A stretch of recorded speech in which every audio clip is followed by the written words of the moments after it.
Hello everyone, and welcome to episode 107 of Lost in Translation. I'm May. And I'm Jay. And this week we watched Bad to the Bones. Or Annihilation of the Hometown, Messenger of the Hellel Forest Village, which I also note in mine, I'm skipped. In mine, it was named something a bit different.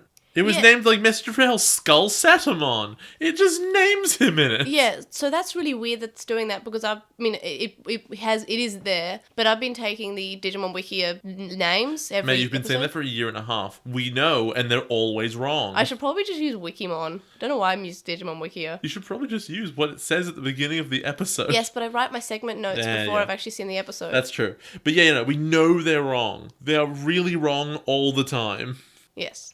Okay, I'll try a different source, but yeah, and the second title was wrong as well. Yes. And now you see it, now you don't. Or Figged Together, Kouji, and Gotsumon's Vow. So we just dropped it missed out a Gotsumon. whole character. The important part of the episode was Gotsumon and Digimon Wiki. You left it out, apparently.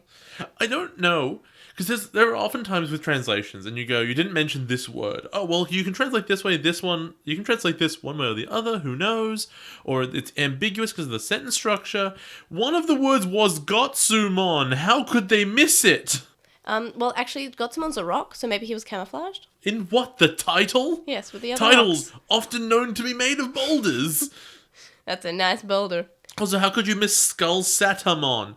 Because it's not a word that you could split into two words into English. It's a full word by itself. I don't know Japanese, but I know that. Yeah. Also, I think Now You See It, Now You Don't is actually a title of an episode in Digimon Tamers. Pathetic. So I think they're running low on their episode titles. They have vague episode titles. Also, they could have literally called it anything, like rock and roll, and it would have been fine. Yeah. Also, before we actually start the episode, I am quite sick. I've been off from work for 2 days. So if I start sounding not so good, it's because I'm very sick. If you get the mad snozzles. Yeah. I have got a lot of cold medicine and Panamax and Nurofen and... Basically, your blood is 90% drugs. Well, legal ones. It's still drugs. I've also used various nose sprays, so hopefully I sound 92% fine. drugs. So hopefully I just sound fine. But this is a warning, if I do sound a bit strange, that's why. And so yeah, on to the show. For DigiNews this week, a few days ago, Jeff Nimoy and Joshua Seth said that there would be an announcement on Thursday, and they said it'd be something exciting for Los Angeles fans. And this morning, which was obviously Thursday in America, they announced that Try Chapter 3 is premiering at Anime Expo with Jeff Nimoy, Joshua Seth, and Colleen O'Shaughnessy, who voices Sora. Is this the most disappointing news for you, where you're like, it's exciting, but I have no chance of seeing it ever? I kind of guessed that it would be something like this, but it's weird that I guessed they'd be talking about a premiere that they'd be going to of Chapter 2, because Chapter 2 hasn't been released yet. Skip it. Don't need it. Yeah. They're just releasing Chapter 2 on home video, so it's weird that they're not doing any special things with Chapter 2. But I guess Chapter 3 was the big one. It's because every fan has seen all of them anyway. Yeah. So they may as well make a spectacle of the important one. Yeah, I mean, Chapter 2 was good, because I thought Chapter 2 was better than Chapter 1. Also, May, for how long? It doesn't have to be very long. It could be 2 seconds. How long were you like, I could buy a plane ticket to Los Angeles? Wasn't at all, actually. Really? Yeah, because I've got to save for other things, like my house. You were like, I could find out what this thing is in person. I don't know what it is yet, but I could just go. I didn't actually think about this. I mean, it was probably obvious it was going to be that sort of thing involving Tribe, but part of me was hoping that it'd be like, oh, Atmon is also being dubbed, and Jeff Nimoy is writing it, and Joshua Seth is going to play Eugen. Let's be real. Okay. I misheard you. What? Something about, wait, what? Sorry, can you repeat what was being made in your imaginary fantasy just now? The Atmon dub. Okay, yeah, we're in a new age of anime. It's not like Nimoy wouldn't write anything. It's translators. Just translate it and they are done. Yeah, but... The dub is... Sorry, the subtitles are the script. You don't need to write anything. Yes, okay, good point. But, I don't know. I'm just saying... What's the point of a writer at this point? I'm just saying it'd be exciting. Imagine if Jeff Nimoy was voicing Gotsumon, but with Tentomon's voice. What? I don't know Jeff Nimoy's voice. Jeff Nimoy was Tentomon. Oh, I guess. So imagine Gotsumon just saying... Has anyone told Joshua Seth he has 2 first names? And if yes, so... he does. Does he regret it? Yeah. Yeah, probably. He should legally change his name to Johnson Seth. So he has a last name first and a first name last. Oh my god. Or Jackson Seth. Hi, my name is Smith Jeff. Or Smith Seth. Oh, that's Seth. A hard one to say. That's a hard one, that is. Try saying that 5 times fast. I'm not gonna. You don't actually, please. Waste everyone's time. For Lost NewsLatelymon, we're starting to go through our discussions for the Frontier summary episode. So I will link in the show notes just basically a quick post I made on WordPress with all the different ways you can participate in our summary episode. So there's an end-of-season podcast survey, and there's end-of-season listener opinions, which we have every year. The sort of like, what characters do you like, what episodes, that sort of thing. Yeah, you always give me this long list of questions I have to answer. And this I was going to say year, it's not year. This season, I get to put my favorite list of answers, which is, what's your favorite character? It's bad. What's your favorite Digimon? It was bad. What was your favorite episode? This whole season was bad. Look, you do have things that you did like, though. You like Bokumon and Airmon. You like They're Patamon. Not going to get mentioned. Everything is Frontier sucks. Why would you do this to me? You've wasted many days of my life. So we also have an end-of-season poll, which I've put up on Poll Daddy and I've linked in this WordPress post. And it's, what's worse, 02 or Frontier? And I know, and we won't talk about it now. We'll talk about 50, it then. 50. I think I used to be convinced, and now I'm 50-50. Yeah, me too. But we'll talk about it then. And the last bit of Lost NewsLatelymon is that I'll be on the With the Will podcast Saturday, 2 p.m. Pacific, which is 7 a.m. Australian Eastern Standard Time. So Jay will be Betty Buys. I'm going to be well and truly asleep. So I'll be on that. So I will be retweeting it on the Lost in Translation on Twitter, and I'll post about it wherever else I can. And you'll absolutely credit them. Oh my gosh. So Jay just referenced something. There's one of those unofficial Digimon mobile games, like, took a photo that I took of my Agumon and Gabumon PC buddies with my dog, and they re-uploaded it and reused my caption, but had added all these hashtags. So they did that, and I was sad. And on to Obnoxious Synopsis. The first episode that we're watching this week is called Bad to the Bones, or Annihilation of the Hometown, Messenger of Hell Forest Village. What do you think will happen in this episode? I'm guessing they go to Hell Forest Village? Like, there's not much to it. I'm thinking in Hell Forest, I'm thinking that the messenger is some kind of evil bone kind of Digimon. Mm-hmm. We're probably not seeing the Royal Knights this episode. That's my big prediction about it. So whose hometown is this? Wait, can you rename the context of why that is? Annihilation of the Hometown. What's the Hell Forest Village? Messenger of Hell Forest Village. I don't know. So do you think it's anyone in the cast's hometown? Or Bokumon and Airmon. That's where they come from. Okay, but we know where Bokumon and Airmon come from. I don't know where that is. It's the flame terminal and forest that we see in the first and second episode. Flame forest, you say? Like a hell forest? I don't know. I don't know, like maybe. Do you think anything will annoy you in this episode? I can't think of anything specific, but I'm thinking Junpei trying to make out with Zoe a lot. Oh, that's annoying. She's just not comfortable with her love for me yet. I also like how, like in 02, how you used to say Yoli and Iori, you're saying Junpei and Zoe. You're using, one is the Japanese name and one is the dub name. It's funny. It's just easier. Also, while we're speaking of nostalgic things, I remember when we first started doing Obnoxious Synopsis, I would ask you the question, who do you think will be the main character in this episode? This question does not work for Frontier. No, it really doesn't. Takura and Kouji. Surprise. It doesn't, even if it looks like it'll be someone else, they will be the main characters. Yeah, even when it's, Koichi has a thing. Nope, never mind. Plot. Do you think it'll be a good episode? Of course not. You should really autofill these answers, please. What rating? 5. Filler or not filler? No. The second episode that we're watching this week is called Now You See It, Now You Don't, or Fight Together, Koji's Vow. What do you think will happen in this episode? There's no information in this, May. I'm just letting you know right now, I'm not going to give you anything substantive. There will be some kind of, big friendshipy speech that's like, I vow to do this, save the digital world. But other than that, I got nothing for you. Right, so do you think it'll be a Power of Love finishing episode? It will be like they will, I don't know, either lose or something. It'll be like we will not stay one step backwards.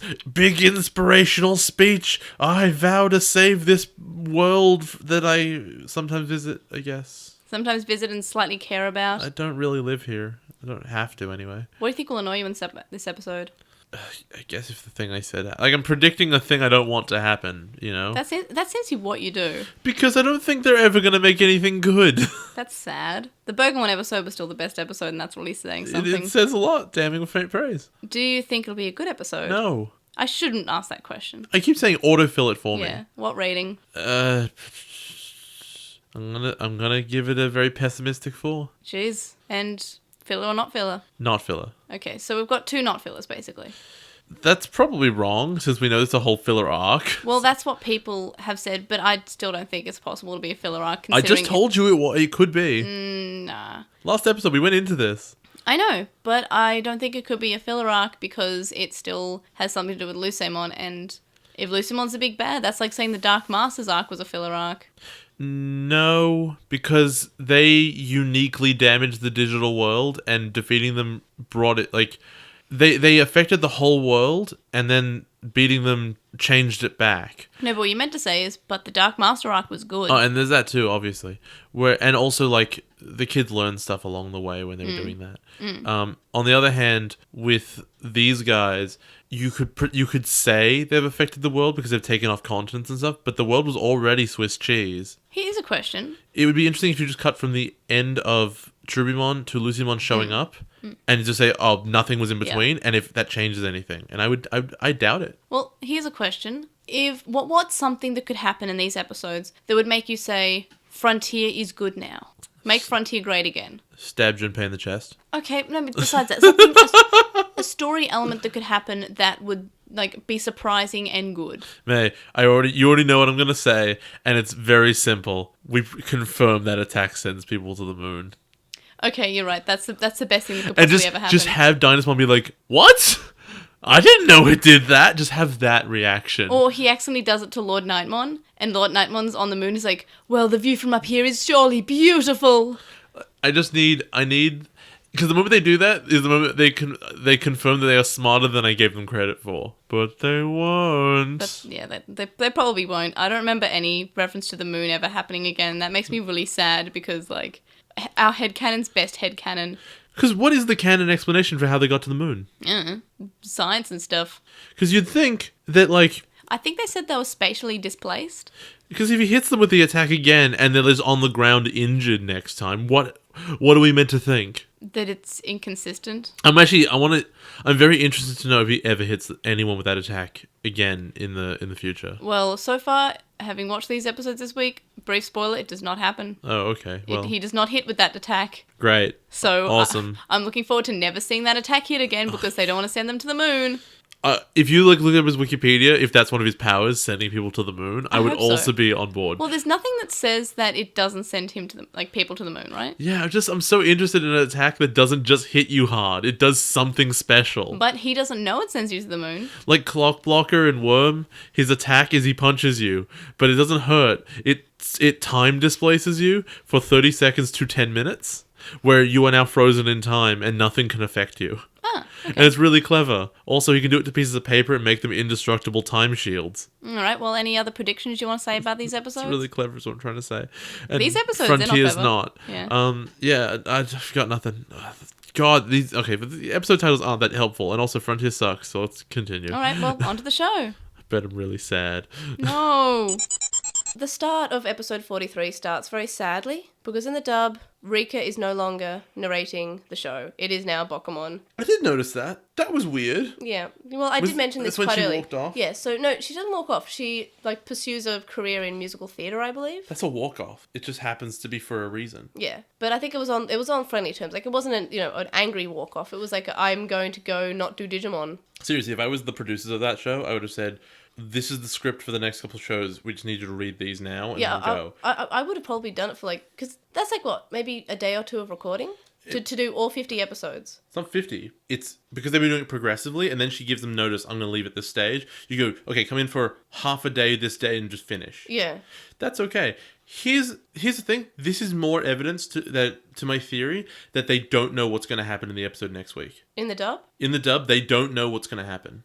Maybe. I mean, that would make Rika's reactions legitimate. But I also don't think they're going to know what's going to happen in Japanese, but I think in the English it's the same, where they're going week to week, because they're bringing her in every week. Yeah, Digimon Frontier. We don't know what's going to happen If you were smart and you were just like, and you had all your script ready and you knew what all the episodes were going to be about, get this ahead of time. But they don't. They have no idea, which is insane because the episodes already exist. They just haven't translated them yet.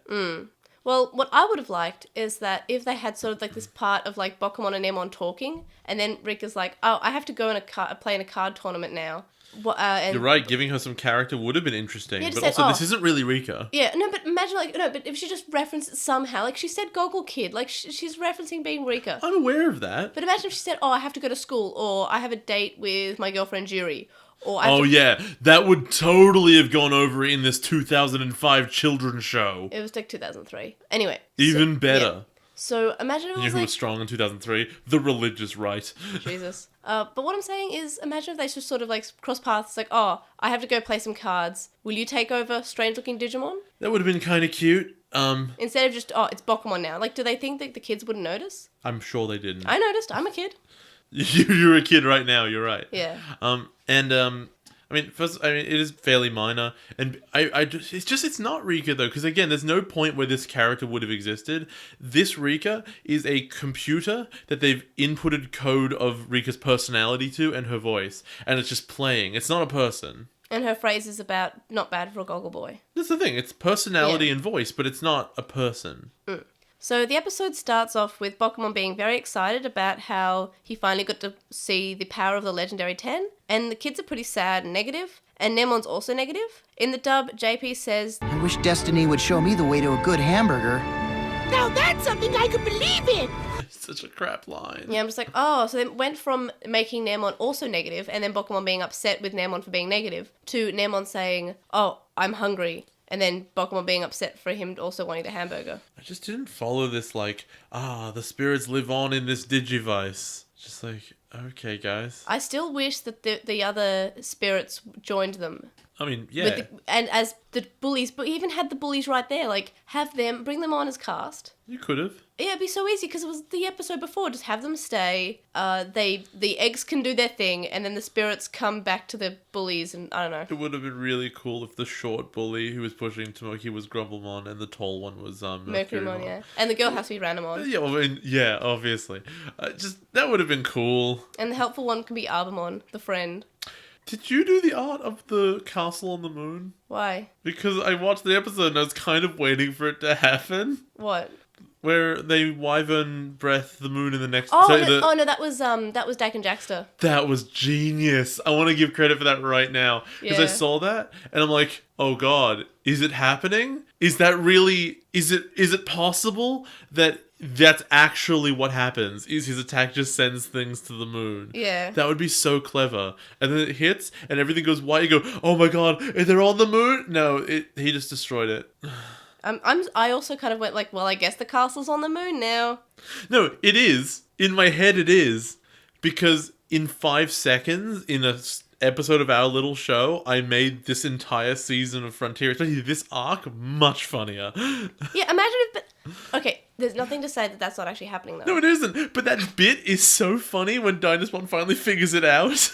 He's like, what? The moon? That'd be so funny. Or maybe he hits Crusadermon with it, and Crusadermon's just on the moon. She's like, well, that explains some things. No, just like, if I was writing the show, there would be a really, really silly moment where they're having a fight, and Dynasmon goes, I will hit you with my most powerful attack, Wyvern, blah, blah, blah, blah. And he hits the two, the two main characters, hits Takuya and Kouji with it, and they go to the moon. And then they get back, and it's been like 30 seconds, and Dynasmon's like, wait, no, I just hit you with it. Wyvern, blah, blah. And it hits them, and then 10 seconds later, they're back. Like, what's happening? And he keeps doing it, and they keep popping back in. Or he just finds a Bergamon, and the Bergamon goes to the moon, and the Bergamon just looks around and says, I'm home. Is I'm back.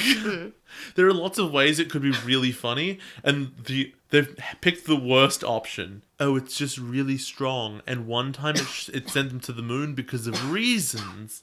So Takuya's optimistic because he's the main character and just like, well, yes, we will win. Does he give a speech? Of course he does. And he says that he can feel the spirits. In the dub, he mainly just mentions how the 4 spirits are with him, but it's just weird because they're not just with him, they're with the group. But he says, well, the evil spirits are with me now. And I'm just like, oh, it just feels sort of like he's saying they're with me personally, not they're with the group. It also weirds me out that he refers to them as as either 10 or 4 or whatever, like the small number, because I get there were 10 legendary warriors, but there are 2 spirits each. So every time you use the word spirit, the number should be doubled. There are 20 spirits. Yeah, there are 20 legendary spirits, but there are 10 legendary warriors. Yes. So, and I guess, but Pokemon says that it's the power of the 10 legendary warriors, but it's... And Takuya says the 10 spirits are with me. 10 spirits is wrong, but 20 spirits is right. But the power of the 10 legendary warriors is fine, because like it is the power of the 10 legendary warriors. God, the story's really boring. Has anyone ever told them that? No. So, some crying Poyamon start showing up, and they're crying, and they're talking about how Flame Town is going to be erased, and same with the forest. And something I noticed is in the dub, when Bokumon's asking the Poyamon what's going on, he's quite angry in the dub, but he's just asking, he's like, oh, what's going on? But he seems aggressive in the dub, and it's just Tell me the things strange. about my hometown. I will destroy you. So the kids remember that Flametown was the first place that they went to, and the forest was where Kouji got his partner to be like the spirit. Yeah. But what I found really weird is he didn't actually get it in the forest. He got it like down a little tunnel. Yeah. In a hole. But it was in the spirit. It was in the forest. The general area. But I wouldn't, like, it took me a while to think, did he? I'm pretty sure it was in a hole. I'm like, oh no, the hole was in the forest, and that's where the key of the data is. Yeah. I mean, the forest temple in Zelda is a temple, but it's in the forest. Yeah. It's not wrong. So we see Lucemon talking, and he's talking about how the barrier is weakening. In the dub, he's calling the Royal Knights fools. Yeah. Like, he's not... They're doing quite well. They're doing their job. They're not, like, being useless. They're not being Jesse and James. Well, there's multiple ways you could identify fools. They could be crap at their jobs and they're fools. Or they're doing their jobs really well, but that's totally in Lucimon's interest and not in their interest. They just don't know it. Hence, fools. Yeah. That one's excusable. But he's talking directly to them, and it... But, yes, he was, because they were replying to him. Oh, I don't remember.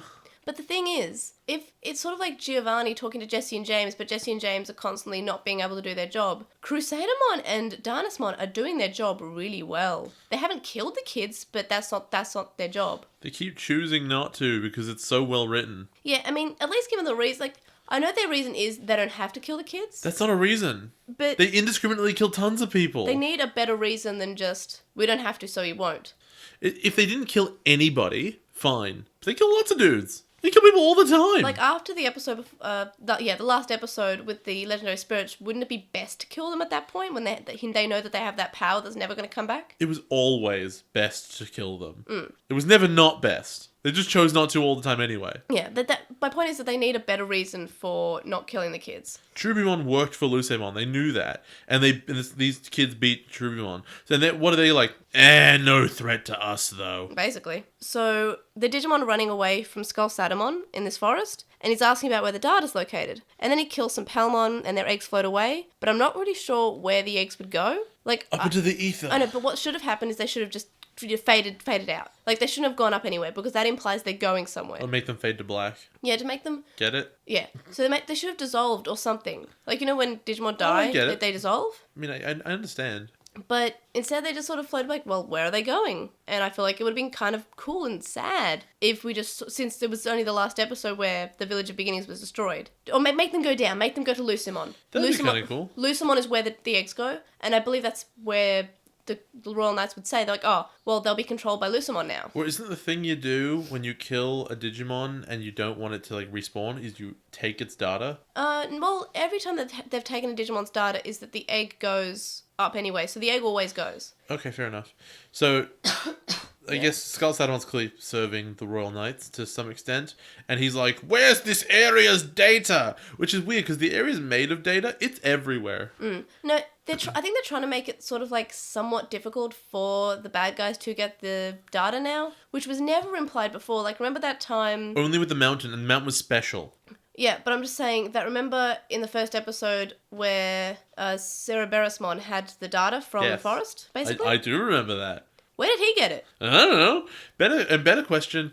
If there's like these keystones to huge areas, how come those Candlemon took the data of a bridge? I don't know. Did the bridge have a key? Did they have to interrogate people for it? Yeah, it doesn't make too much sense when you think about it. It's a mechanic they've introduced really late because they were like, oh, remember that mountain episode? We can just do that everywhere.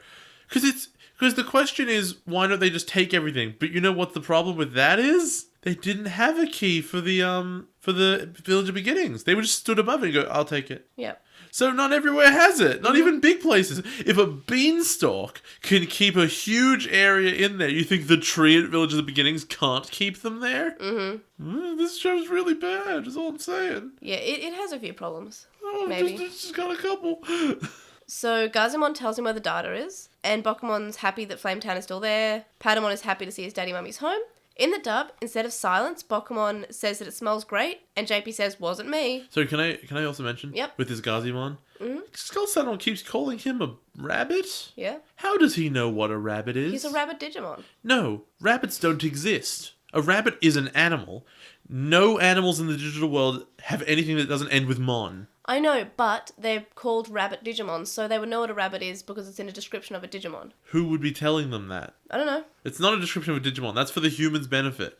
There's no such thing as a rabbit. So then there's also, in the dub, a lot more added dialogue where Bokumon is explaining the location and his hometown. And I'm pretty sure this wasn't there in the original. Sure, he explained it a little bit, but I feel like instead of just getting some scenery shots of the area, we get Bokumon talking over some scenery shots of the area. Speaking of scenery shots of the area, did you notice that none of the fire ever moves? Oh, no, I did not notice. That's painful. It's all completely static. And what you begin to notice, because they start reusing shots in this and the next episode, and I think they did last episode too, really feels like they're running out of budget. I hope not. It feels like they're running out of budget. The animation, I don't know, I feel like it's starting to really slip. See, I actually like the colours that are in the forest episode. I think it's quite pretty. And at the Village Beginnings episode, it was quite pretty. So there are quite some pretty colours. But I'm just saying, like, the fire doesn't move at all in any shot. And in the next episode, there's this bit where they're smashing the Nightmon, and the Nightmon put themselves back together, and they put themselves back together they just reuse the animation. And then they punch them again, and they reuse the animation. See, I haven't even noticed all these animation errors. Maybe I try not to. Maybe I just don't look for them. Rose-tinted glasses. Well, I'm not saying it's good. I'm not saying that the show's good. I'm just saying it's not. I don't notice animation errors in anything. Oh, yeah. Except for a few times when they've been floating off the ground. That gives me a bit of a That one with Kouji in the train is pretty strong. Which one? Oh, yeah, that one, yeah. Standing on the seat that's like 20 feet to the side of him. My favourite is when Deku's looking out the train window and he sees the back of the train, despite the train not being curved. I don't remember that one at all. Yeah, it was sent to us by WildWing64 on Twitter, and I think I shared it with you, and it was like, yeah. I don't remember it. Quality show. Well done. It's pretty good. So we find out that the data is located down the hole where Kouji got his spirit, and Skull Saddamon eats the data and sends it to Lucimon. Then some Piyomon show up to the kids and say it's no use to cry, we're just going to leave. And Pugamon is quite angry and says the children aren't helping and them having legendary spirits gave them hope. But their hometown's being destroyed, so now there's no hope. And they're all mad at the kids like, you didn't do enough! You're all big lamos who fought every day and couldn't win, so it's your fault. Well, in the dub, Pugamon calls them cowards. That makes even less sense. If there's one thing that... They're stupid as hell, but one thing they're not is cowards. Yeah. They keep throwing themselves at this completely insurmountable task, and they keep losing, but they do it. Yep. So, Pugamon knew that Bokumon and Naemon would bring the legendary warriors back to save their village and forest. In the dub, it's sort of the same thing, except Naemon isn't mentioned, and Pugamon says that he believed in Bokumon and the legendary spirits. I wouldn't believe in Naemon either, honestly. I believe in Naemon. You only like him because he's paired up with Pokemon. He's really painful. Like, I love him too, right? I love him as a comedy character. They're a good team. Yeah, but he's pathetic. You wouldn't trust him with a task. Good point, but I still love him so much. I know. Look, the Miller to the Toby is necessary, but not smart. That's what they are. But everyone loves they are. But everyone loves the Miller. Toby would have a book. He totally would. If we could put a big pink belt on Toby, I would. Miller and Toby are Jay's dogs. One is very stupid and one is very old. And he's a little small grumpy, and if he could snap Miller's pants, boy would he. He totally would. Gunpatchy! Gunpatchy! Junpei says the Digimon should fight, and Elecmon says that they're not strong enough and the Skull Sadamon's too strong. And Azumi says they should protect their home, and Junpei asks if they love their home and if they're proud of such a great town. In the dub, the kids are just saying, well, you have nothing to lose, so you should probably just fight anyway. I'm like, that's not as meaningful as saying you should fight for your home that you love and you should be proud. His dog is Terriermon. Because he's sassy? Because he's really sassy. So Naemon says that they shouldn't blame them because they don't have much power and can't do anything. In the dub, Naemon says he's going to have to unleash the power of the pants. Oh no, Why? not the power of the pants. This went from like, well, you can't really blame us because, we at least we try. And the dub is just like, I'm going to put a stupid line in here. I've been wondering, do regular Naemon have pants or not? I don't know. We've only ever seen Gotsumon and Naemon from this. We don't even know if Gotsumon has a pink band in a book. Because the book's probably just a separate object. It would be weird if that was part of them. But other Digimon have like guns or clothes as part of them. But it's not clear with these ones because of the way they detach, whether or not those things are part of them. I don't think they even have any evolutions. I mean, Naemon should evolve to Sukamon. It's sad, but that's the same color. God, it really should. Oh, then Pokemon would make it be the mouse. Oh my god, he would! That's so cute. It's the only guy who would evolve to be way smaller. Little mousey book. Oh, that's so cute. Tomoki says that if they're not strong, they shouldn't lose the courage in their hearts. Takuya says that they should gather their power. Then we find out that Schrodinger has a brother, but I'm not sure if he's cloning himself and making him, or if they were brothers all along, because he kind of just summons him. It is implied in the English that they are actually brothers. Yeah, because they have 3 different voices. Like, this new Schrodinger, the second one, has a high-pitched voice. And then the other one is sort of like, I am the oldest brother, and has a deeper voice. Also, he says, you just woke me up, as if he was somewhere else. I had written down, like, where did they come from? Like, assuming that he summoned him, right? That assumes that the other brother was somewhere. He was in bed. He was either in bed, he was just having dinner with his wife, and he just disappears. His skull wife. Oh, not again. Oh, Jimmy, you know that brother's no good for you. You're working for the Royal Knights. They don't pay you no good. You don't get sick leave. You ain't got no union. You're probably gonna die. You died. You got the black lung. Have you seen your face? Oh, your skin, it's going all bad. You're just flesh and bones. You're not even eating anymore. You're just, this is old Jewish grandma now. You're just skin and the bones. But I'm pretty sure in the original it is sort of like he's cloning himself, because they have the same voice. He does say brother, though. No, that's the thing. All Digimon have the same voice. Yeah, they're also, except the Trailmon. They're all, No, except for the old Trailmon. Yeah. No, all the Trailmon in the original have different voices. Well, they're all different types, Maybe. though. Anyway, so his clones / summons his brother or something. I don't know. Look, there's no reason not to take his word for it that it's his brother, right? I don't trust him. I think he's lying to me. Well, he's a bit of a liar. But the thing about shows like this is no one was around to hear him, so why would he lie? Good point. It's like that game Heavy Rain that does that. It does exactly that, and that makes it the worst game ever. The murderer says in his head, boy, I gotta go find the murderer. Why would he think those words? Maybe he just didn't know. Anyway, so all the Digimon are fleeing, and so it's time for Hyper Spirit Evolution, and I really like the song, so at least there's that. What's up with the a cappella version in the next episode? I can't even remember. There's like a brief moment where like ba ba ba ba ba ba, like his voice is doing it. Oh, I didn't even pick that up. You love listening to the music. I know, and I didn't pick it up apparently. Oh, it's weird. All right, continue. So Gotsumon says that they're the new heroes, and it feels kind of weird that he's saying this considering the other heroes, supposed heroes, are standing behind him and doing nothing. Yay.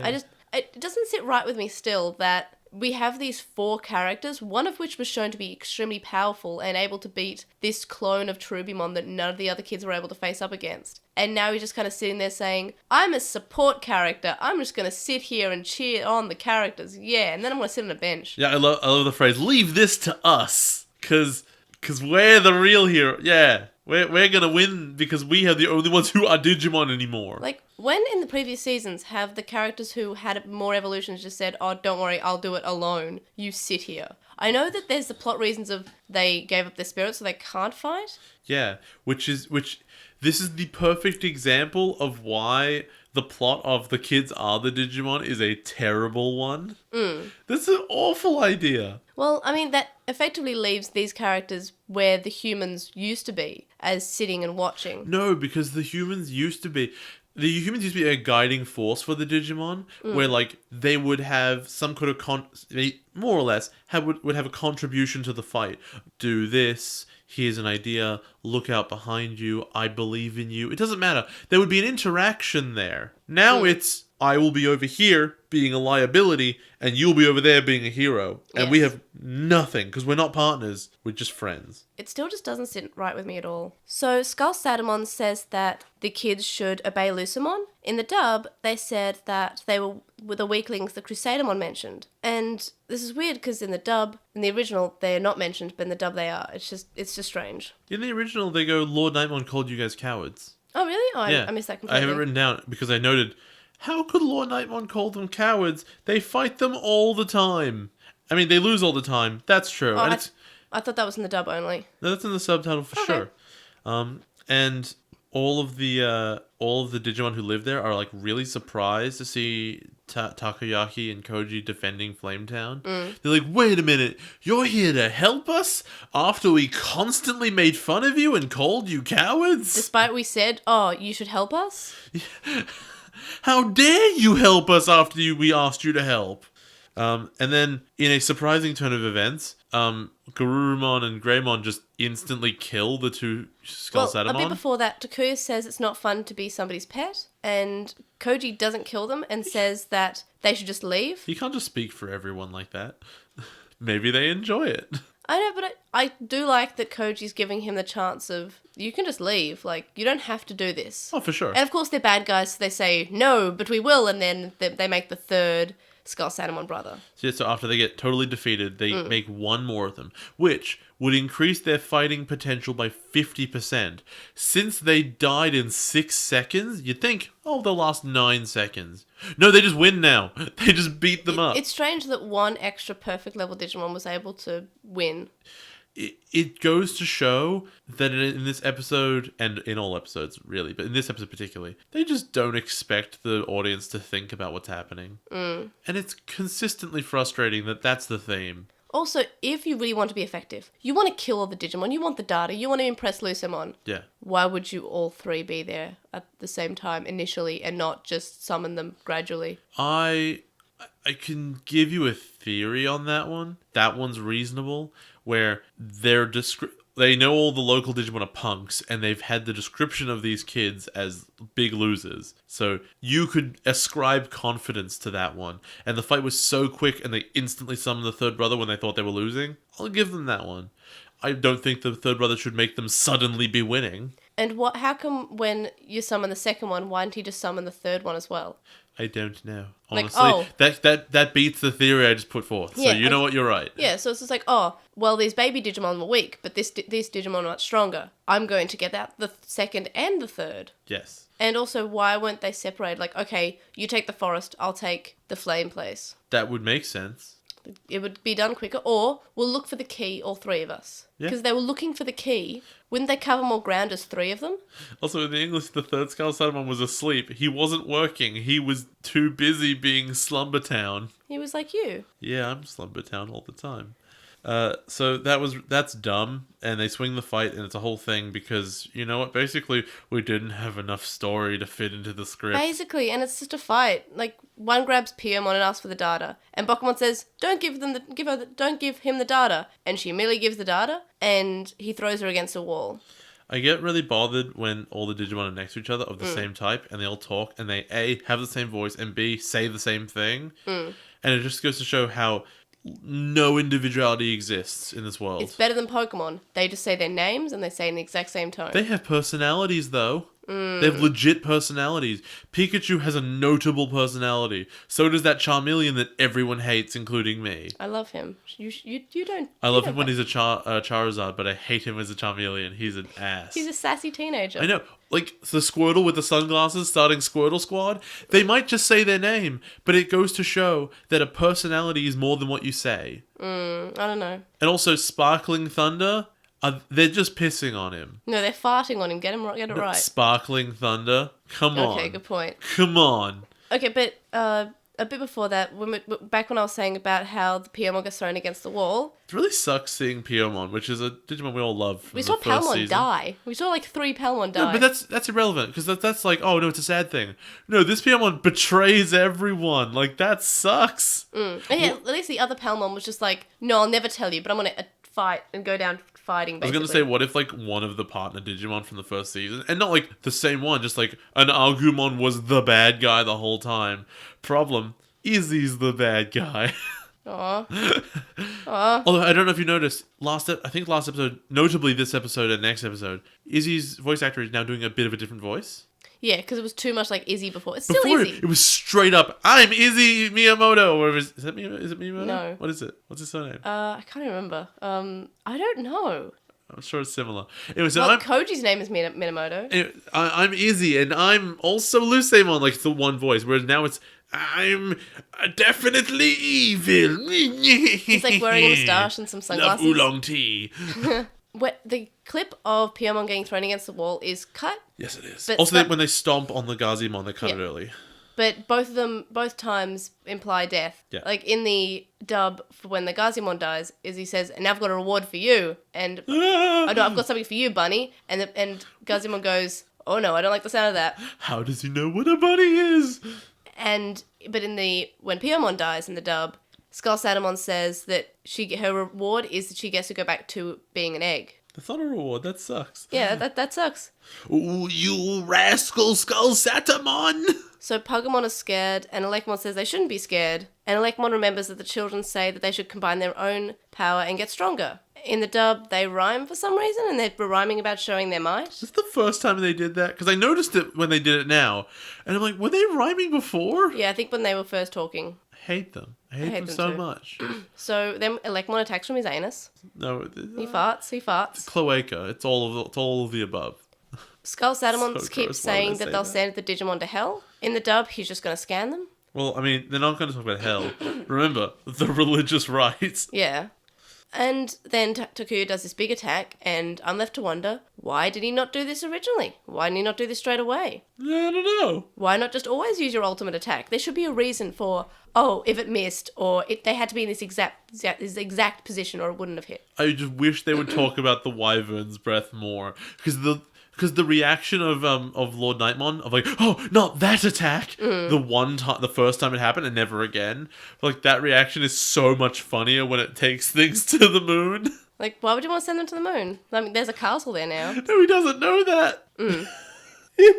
So the fractal code of the Schrodinger is scanned. But what's really starting to annoy me is that whenever they defeat Digimon as hybrid spirits, we don't get fractal code scanning animation because they don't want to animate fractal code scanning since it's only going to be used a few times. Yeah. So they just have it scanned. And the same thing happened with Cherubion, and I complained about it, is that we don't get, that amazing like animation that they were always in their human spirits. And if they were in their beast spirits, they would devolve to their human spirits. You call that amazing animation? I've hated all of them. I know, I like it. I mean, I guess we got it with the hybrids, but they didn't want to animate it again for the... No, these are the hybrids, but the fusion ones. Really don't like the them. double spirits. I thought they've all been really naff. And then they say the thing. They're like, by the pureness of my heart, I will purify you. That is naff. I love it. It's fine. Anyway, I love it. So they beat the Schrodinger, and then you know what happens? If you've seen the last 3 episodes, you definitely know what happens it is predictable. once the kids have defended the big place that they were there to defend. It was all the Royal Knights show up, and they just take the data anyway, then they leave. I'm getting really sick of this plotline of kids show up, kids save day, Lord Nightmon and Dynasmon show up, get the data easily. Just like, they put their hand out, I'm like, I mean the data now. Yeah. And what really bothers me, like, that really bothers me because it's the same plot as before. But they... Do you really get the feeling that this is, like, not the last 5 episodes of the season? I just remembered Izzy's name. It is Izumi. It's Koshiro Izumi. How do we not remember that? His name is literally Koshiro. We call him Koshiro all the time. How do we go, I don't know what his name is. What is his name? Izzy now, apparently. No, it's Koshiro Izumi. And because it was the English one. It's Koshiro Izzy Izumi. Was it next episode? I thought it was this one. Where, like, literally the Lord Atma was like, well, there's 3 places left. I'm gonna go to the forest one. See you there. At the end of this episode, they say, well, there's a few episodes, and then they do it in the end of the next one as well.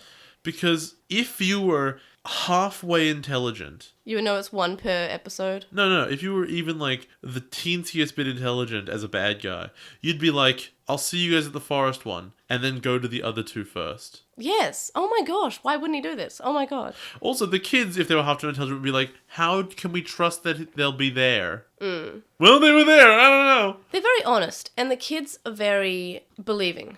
Can I give you a quick summary? I know I should have done this in Obnoxious Synopsis, but I think the next episode they might go there and they might win and defend the place, and then it'll just get all the data will get taken anyway.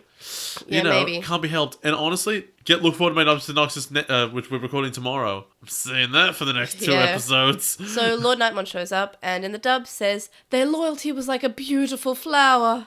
And then scans the data. Takuya and Kouji grab everyone. And it's really convenient that the train station's still there, so the kids have somewhere to stand. I told you, the train stations are indestructible. They don't get scanned. They're not really data. So just build the whole world out of train stations. Rebuild it. Also, have you noticed that it happens at the beginning of the next episode, but I'll say it now.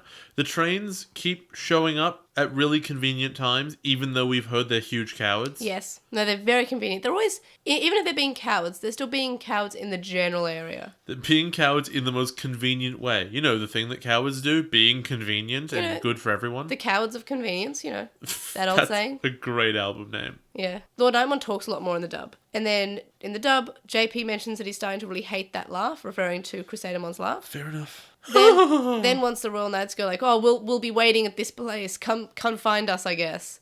Izumi says that they should take the Digimon to the real world, and Piyomon says they have memories at least, so they decide to stay. Then we get Stay where? In a train station? Then we get Lucimon giggling under the earth. In the dub, he's replying to Patamon saying how there's hope because of legendary spirits. I'm like, how could he hear? Why? I don't know. It's a bad show. The show could be doing better. What do you think of this episode as someone who is new to Digimon? It's almost like I've seen this episode 2 or 3 times before this one. So I haven't just seen this for the first time. It's the 4th time I'm watching it. And what'd you rate this episode? 3. And compared to Obnoxious Synopsis? I was right. I don't remember exactly what I said, but I said they go back to the Flame Town. I sent it to you. But you did say it was going to be like Flame Town. Yeah, you did guess that, so you have got that right. Okay, let's take a look at exactly what I said. I don't think I was very detailed about it because it wasn't much there. Yeah, Beak and Tolmon's hometown, and there's a skeleton-y messenger or something, which very true. Skull Satamon is a messenger. No, well, you got the skeleton part right. If it had just told me Skull Satamon, like the real title, I would have guessed more. We have seen Skull Satamon before in 02 and in VTM, yeah. What was the major difference that you noticed between the Japanese and English version? I'm saying it again. How does he know what a rabbit is? My main difference was that they cut the not obvious deaths of Gotsumon and Biyomon. It was just he steps on Gotsumon, which we've seen before, and he throws Biyomon against a building, and that's not entirely violent. I mean, that's as true as that is. I'm just used to that with the English now, and I don't even think it reduces the impact of the episode at all. Because there are times when what's his name? Who did Davis have fistfights with? Ken. Everyone. No, not Ken. Somebody had... No, but maybe I'm thinking of Ty and Matt. No, Takeru punched Ken in the face. No, not that part, though. Yoli slapped Ken. I'm thinking of a fist fight that... I think... No, it was Ty and Matt. And they had, like, a fist fight, which in the English they reduced to, like, one hit that was, like, cut away. But in the other one, it's, like, they have a full fight, and that legit changed the whole scene. And I go, okay, yeah, that means... The thing that happened no longer happened. And this one, it happened. You know it happened. It's not hidden at all. Well, basically, just in general, episode 43, I thought was a good episode when I first watched it. And then, like, when I had to watch it for English, I was like, oh, there were lots of problems. It wasn't boring. I mean... But then we did get a long fight. It was kind of boring. It was boring when I had to watch it a second time because then I noticed, oh, this episode was fighting. And I think Look forward to the next one. I think I gave it like a 6, but I feel like it's more like a 5. I don't know, I'm ready to be done with Frontier, and that's really sad because I... Love Digimon. No, I don't hate Frontier. I'm just disappointed with Frontier. I'm not angry. I'm just disappointed. What are you, Frontier's mom? Yes, I'm Frontier Mummy. I'm the daddy mummy of Frontier. Oh, that's funny. But maybe we should start talking about the best thing in the episode, because the best thing in this episode was definitely Patamon. In what way? But Patamon saying, I get to see Daddy Mummy's home. I liked the callback of going back to where the kids were before. So we've got to think about positives. Okay, I have this actually written down for the next episode, but I'll say it now because it's a theme. I get the feeling that what the writers wanted out of these episodes was for the audience to go, oh my god, we're all the way back in the places we started. Yeah. I have a big emotional connection to these places because I remember things. And I'm sitting there like, I don't care about anything that's happening. See, look, it's meant to maybe trigger some almost nostalgia because when you're a kid, when you're watching this, it has been probably about a year since you've watched the first episode. And a year when you're a kid is a long time. But that's not how these things work. You don't get nostalgia because you were there in an episode. You spend a couple episodes there, maybe, right? Then you'll learn the place, and then you'll have an emotional attachment to it. You can't just you just show up anywhere. If they were to go back, if we hadn't seen the Bergamon on the moon, right? And I guess the Bergamon episode had happened earlier. Let's say it happened around episode 10. It doesn't matter. If you'd introduced the Bergamon then, it's one episode, right? And then in episode 40, you see a Bergamon get killed. Are you going to be like, no, those are the Bergamon from episode 10? See, I do like Bergamon. I know, I picked a bad example. In fact, next episode has the worst version of exactly what I just said, where they're like, oh yeah, Sorcerimon is here looking out for us. Oh, I forgot that happened. You know that guy we all care about because he was in one episode and looked like a guy you cared about from season 1? See, the sad thing is, I thought you were about to say Gotsumon, and I was like, Gotsumon didn't die. I'm like, oh no, I forgot Sorcerimon existed. This is exactly the problem I'm talking about, where the nostalgia doesn't mean anything. Sorcerimon stops the kids from being sent to the moon again. Anyway, so it's such a clean cut in the ground for the Wyvern's breath. It's clearly been sent to the moon. Yeah, so the moon has a castle now. But I guess we'll just talk about the episode. It's called Von Berger Castle now.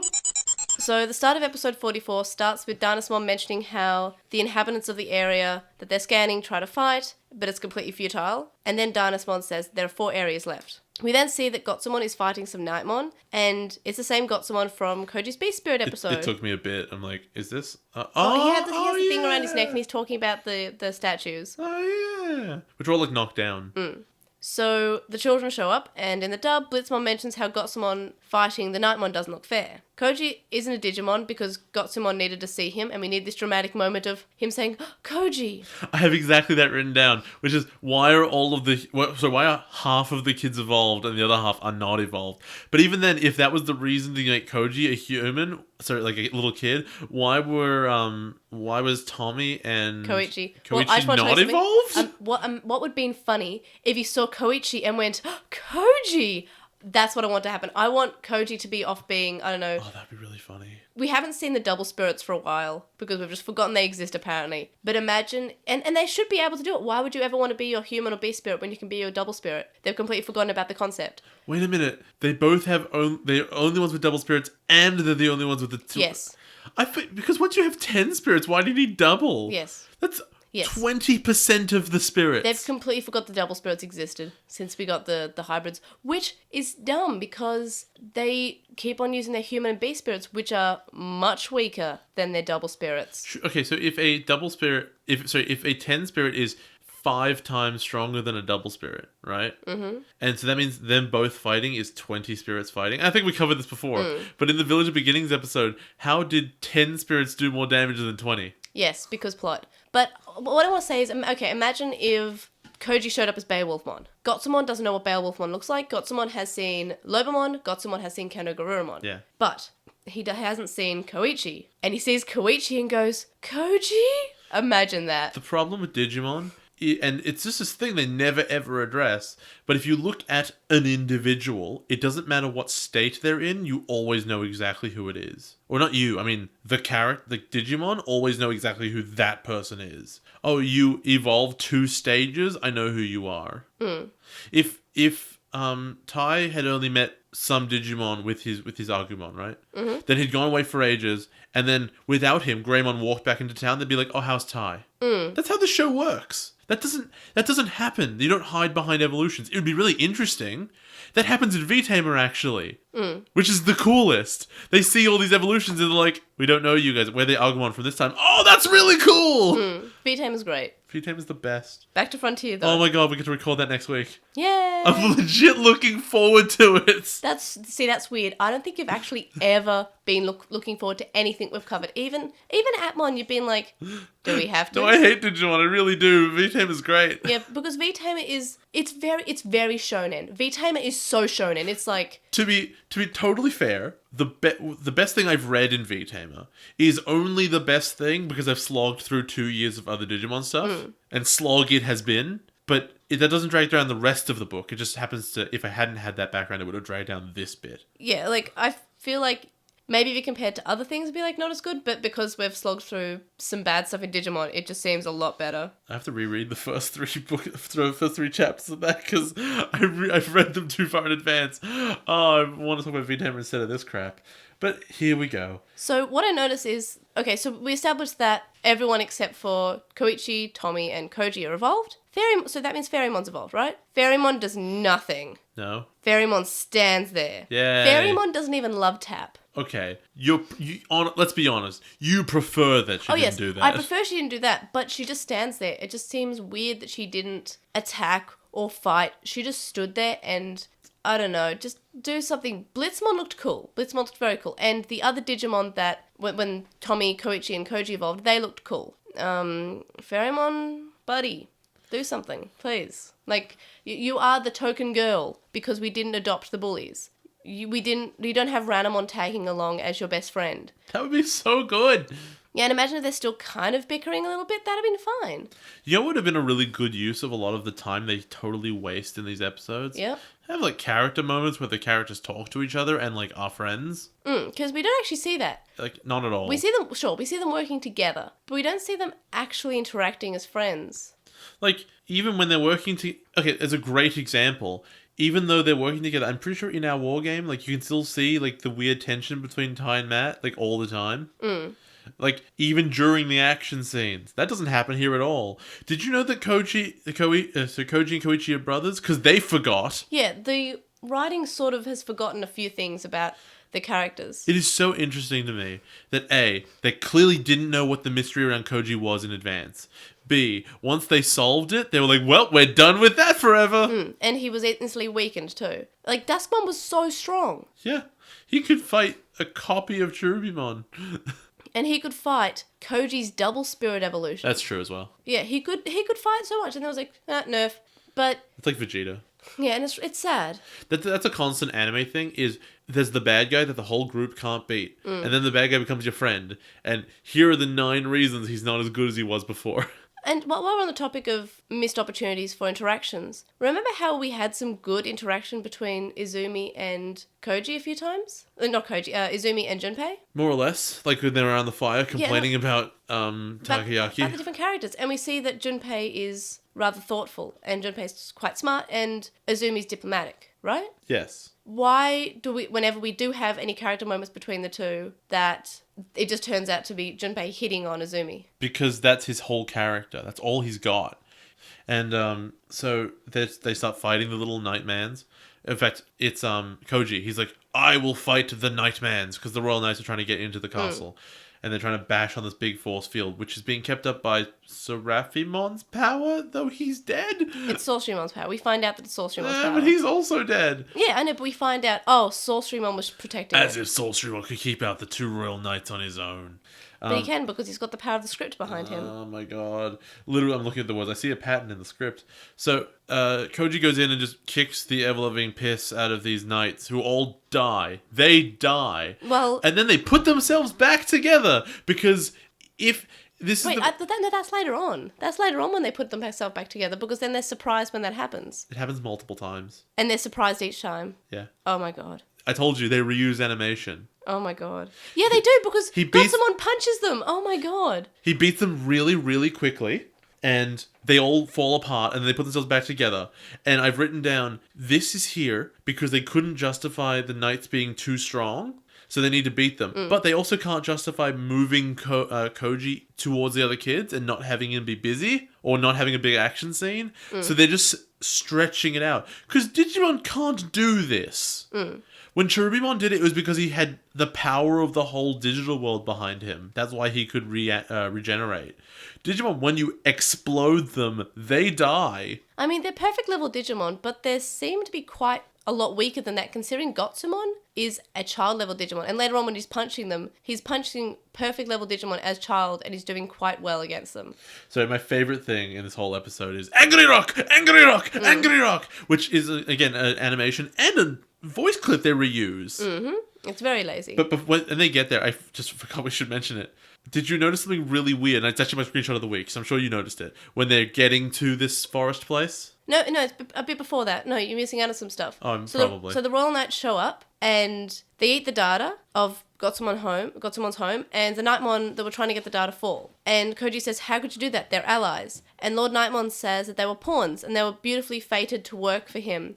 And he calls himself the Grand Lord Nightmon. So it's almost implied, these Nightmon work for Lord Nightmon, because Nightmon evolved to Lord Nightmon. That makes sense. So these are basically his own personal army. And that would make a lot of sense. And now let's keep in mind, for 10 minutes from now, when something happens, but right now, keep in mind, Lord Nightmon does not care about the Nightmon. Yes, well, in the dub, he says, the only thing that matters are us and Lucemon. And then he mentions how the Nightmon were weak and weren't worth being alive. Yes. Again, Lord Nightmon doesn't care about them. And they could just die, and Lord Nightmon wouldn't flinch at all. Remember this 10 minutes from now. So Dynasmon says that there are 3 more areas left, and Lord Nightmon says the forest area is left, so that's where they're going now. Definitely not lying. Totally telling the truth. No one considers that as a possibility. So Gotsumon sees that his home is gone and passes out. In the dub, Ferrymon mentions that she just wanted to help someone, but she doesn't have any lines in the original. Yeah. So I'm glad the dub at least gave her this. Kouji says sorry, but Gotsumon says that it's not his fault, and that, he was saved by the children, so he's thankful for that. And then in the dub, Takuya just mentions feeling really helpless instead of not really saying that much, because this is a Kouji-centered part. But the dub keeps on trying to make everything Takuya-centered, because Takuya is the main character. But in this episode, I feel like it's okay to give Kouji the focus, even though he is also the main character anyway. It's okay to give anyone the focus. They just refuse. So Gotsumon asks to come with him so they can fight together. This is the best bit of the episode, where it goes all black. And Kouji and Gotsumon have like this bonding moment. Like, stare down. Yeah, you can show up, that's fine. But yeah, you're mentioning about your screenshot of the week, and I also laughed at this point where Kendo Gurumon's a train. Why have they... The whole season, they've had him for so long, and I forgot he has Heelys. We all forgot. But he can just be a train. Yeah. Why haven't we used this before? And they're always like, no, we need a train. We don't have enough time. We need to get there. He's a train! Yes, he can be used as a train. And whenever they have a gap they need to fly over, they're just like, how are we going to get over this gap that's probably like 3 meters in length? We know the Ferrymon can lift trains. Yes, I know. And that's why it's very plot convenient, everything. This show is so bad. It's very funny. So Kouji says yes, because he won't listen to anyway, and I really like that moment. So the Knights are with Nightmon at Serafimon's castle, and the Royal Knights leave Nightmon at the castle, and they can go from above. And then this is very convenient because it means the kids can go out and do some things. So there's a barrier there to protect the data, and Kouji says to leave the Nightmon to him, and the others should go inside, because he wants an episode devoted to him, damn it. Somehow the English writers will make this about Takuya. Yeah, somehow. Gotsumon wants to fight with Kouji. Angry Rock, Angry Rock, Angry Rock. Kouji hyper spirit evolves, but this time we don't actually get animation of the kids giving their spirits to him. He already had them, somehow. But we previously saw them as Ferrymon and as... He already had them. And we all had them evolve. So, I don't know. Maybe they didn't have time, but I'm pretty sure they could have used up some of the reused animation to do this. The obvious point here is, he's the main character. They're not. He doesn't need them to give them the spirits. He doesn't need to make sense. He can just take the spirits. So Lord Nightmon says that there's a weak point to the barrier, and a series of strikes will open it. In the dub, she says, this type of barrier has a weak point at the top. So instead of him just saying, well, I don't know, just hit it enough, it'll break, right? She's saying, I know this type of barrier. It's a certain type of barrier. It doesn't say what, doesn't specify how she has this knowledge. But this is a certain type of barrier. I could be wrong, because I'm neither a physicist, nor an engineer, nor an architect. Nor a Digimon fan. But nor a Digimon fan at all. But when, like, there's a big geometric structure like this, and lots of flat panels sort of merge together, sort of like that diamond point at the top, would that point not be the strongest part of it? Well, I'm more wondering about why they didn't try to dig underneath it. Presumably, given what the wyvern's breath shape is, the bottom was also in the in the force field. You could probably dig harder. You're right, though. They never mention it. Yeah, they could have tried. Taku's Digivice starts glowing because they're being called, and it opens part of the barrier. Junpei asks about the Royal Knights, and Bokumon calls him Bakumon. It's always really cute, but I don't think he's ever actually called a human Bakumon. He's always called an Airmon Bakumon. He deserves it. Bokumon says it's more important to get in to protect the data. So they go inside and the barrier closes. Then we get your favourite animation of Gotsumon attacking the Nightmon. Angry Rock! Angry Rock! Angry Rock! And he gives Kouji a thumbs up. And Koji as Magna Garurumon has the dumbest little smile of heh. And it's so cute because he doesn't make any noise. I think in the dub he like makes a chuckle, but in the original he just opens his mouth and and because I can't explain the mouth he makes, the face he makes, so I have to make a noise. It really plays well for radio when you try. Yeah, that's why I made the noise. Wolfmon runs out of ammo. Well, it's not Wolfmon. It is. His name is Wolfmon to me. He's a wolf. He's a mon. He's Wolfmon. But Wolfmon is the human spirit. No, that's Lobomon. This is Wolfmon. In the original, they're all Wolfmon. Okay. You're Wolfmon. So he runs out of ammunition, but we've sort of covered this before. They don't have ammunition. Look, when does he reload? Does he reload by evolving? This is a problem in Digimon that happens a lot. Boy, is it. That characters with guns have inconsistent ammo. Sometimes they'll be able to, shoot unlimited shots. And sadly, we love Tamers, but this was a problem in Tamers. The Gargomon ran out of bullets sometimes. All the time. But sometimes didn't. Sometimes did not. How does he reload? Because, it was always a question for me. How does he reload? His arms are does he reload with his feet? No, he has little claws in the middle. We know they can hold stuff. Wait, he reloads with his ears. No, first of all, he's got that Diggersby tech. But we know that in the middle of the guns, he's got the little 3-prong claws. Yeah. Because that's in Cyber Sleuth. Yes. But first, I always wondered, for example, Ikakumon, where does he store all the missiles? Well, I never saw Ikakumon run out of bullets. He never ran out of missiles. So maybe they're just naturally occurring.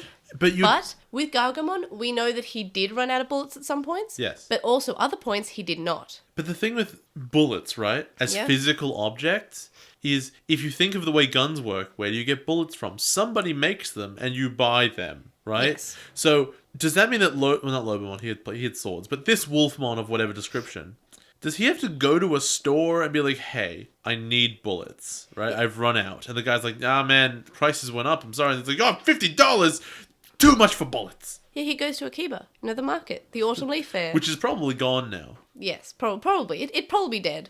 Then all the Nightmon reform, and Magna Garurumon in the dub is sarcastic to Gotsumon and says, you and your big mouth, because Gotsumon has just commented on, hey, we defeated them, we did pretty well together. And this isn't really, he doesn't talk at all, basically, in the original. Then back to the other kids, Patamon feels nostalgic. In the dub, Nemon mentions running all the time. When Patamon says, wow, it's kind of a dumb line, but it's pretty cute. And Patamon says that it feels familiar. And Bokumon says that it's where he lived as Seraphimon, which almost implies that Patamon does not remember. In the original, it seems that Patamon does remember. Which, it's funny, because if he doesn't remember, then he was really guessing on Goatmon. Yes. He was really guessing. Yeah. He's like, he's a big cute animal. Everyone's like, that means he remembers him, right? And everyone's like, yeah, must be able to trust him. Remember, Trubimon says that Oryxmon was a pawn. Uh-huh. So Oryxmon could have been working for him. Yeah, I mean, it's really unclear, which is fine, because who cares? That's where I'm at with Frontier, honestly. Also, did we ever really have Patamon interacting with Trubimon at all, or a Fanimon? No. Yeah, I would have liked that, Patamon flying up to a Fanimon saying, I love you! No, it was never that. Yeah. Well, he's a newborn, but I still feel like the amount of memories that he has sort of goes in and out. The writers can't really decide on how much Patamon can remember. Does he have his memories? It's only episode 44. I would have really appreciated if we got any insight on how much does Patamon remember.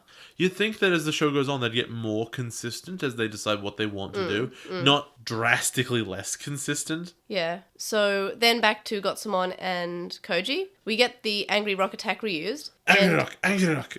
Kouji drops his wings and tells Gotsumon to run, and Gotsumon starts to wonder if he's a burden. And I kind of like this moment, because I like Gotsumon. I mean, he kind of is. So, Kouji charges at Lord Nightmon, then we go back to the other kids, and Agunimon has just punched a hole in the wall in Seraphimon castle. You love this bit. Which is upsetting, because we've previously seen they have a door, and you can probably get in the door. Like, if Sorcerymon is willing to open the barrier for you, and we've seen that Sorcerymon can open the door before, why didn't they go to the door? I don't know. They just wanted to punch some walls. You missed it, huh? What? They say it's a secret room. They haven't been in this room before. Is it a secret room? It is, yeah. They didn't make that clear enough. They straight up say it's a secret room. Yes, but why did they punch it, though? Because there is no door. That's not a door. That's a wall. I know, but I would have tried to find the door first. They looked. There's no door. It's a secret room. But they should have gone to the door first. There is no door. There was a door originally. Not in that room. No, I mean the door in general to the castle. They don't know about the secret room. How do they know about the secret They room? already walked in through the door. No. They walked in through the door, and once they were inside, they hit into the secret room by punching the wall down.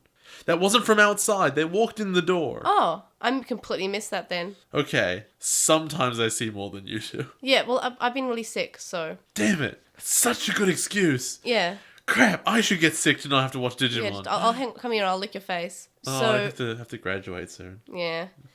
So, Cherubimon's face is there, and Bokumon and Naemon freak out, but it's a statue in crystal, even though it appears in colour. It's fully in colour. It's so cheap. So, I guess it's to say, their brains filled in the colour. It's there to bug the audience. Yes. It's there to be like, oh my god, it's Cherubimon, bros! And then it's not. But the thing is, we know that Cherubimon's good now anyway, because we saw him become good before he died. Wait, completely? Yeah, and he was good, and he cried, and he waved, and he then died. I totally forgot about that. It happened. I don't care. And because I wasn't sick at the time, so I picked it up. Oh, fair enough. So I really like the reaction that they do. Bokumon and Naemon scream, and they're all stretched out, and the next scene they're all relaxed because they realise it's crystal. It's a funny moment. Sudden question. Why does Takuya de-evolve back to a kid? Because he was told to by the plot. Oh, yeah, huh. He read the script. Is that what happened? He read it. Azumi wonders if that's the area's data, and Junpei wonders who called them. Then Dynasmon is outside. It's like, well, I'm just going to attack the barrier with my wyvern breath, because I want to send this castle to the moon. He doesn't say that because he doesn't know. The joke is he does not know it does that. Yes, but the castle goes to the moon. And we find out that the kids were saved by Sorcerymon. So they weren't sent to the moon, unfortunately, because Sorcerymon was there defending them. It was just everything around them went to the moon, except for the statue, which lowered itself to the ground. Despite being inside the moon. Despite being in the middle of the castle, which is now on the moon. Yes. Because I guess you could say because it's a key for the area that it didn't move, because it's attached to the area, not the castle. But the castle is in the moon. Well, for example, if you took that red crystal that's the key to the forest area and moved that, would it disappear or would it be safer? I think it would just stay there. Like it has to stay there. But it could fall down so it can move. It can't. So if you hit the edge of the area, does it force field off? Yes. So if you were holding it in front of you... It's a magnet. If you were holding that crystal right in front of your face and you walked over the border, would it hit you in the face? Yes, I think so. That's really silly. Yes, it's Digimon. It is silly. But I'm also trying to make it make sense. Sense. Maybe. You can just call it what it is. So they didn't get sent to the moon, which is sad. In the dub, Takuya thinks to himself about how he wonders if he can ever be that brave. I'm like, Sorcerymon was kind of just there, didn't really do that much, didn't say anything.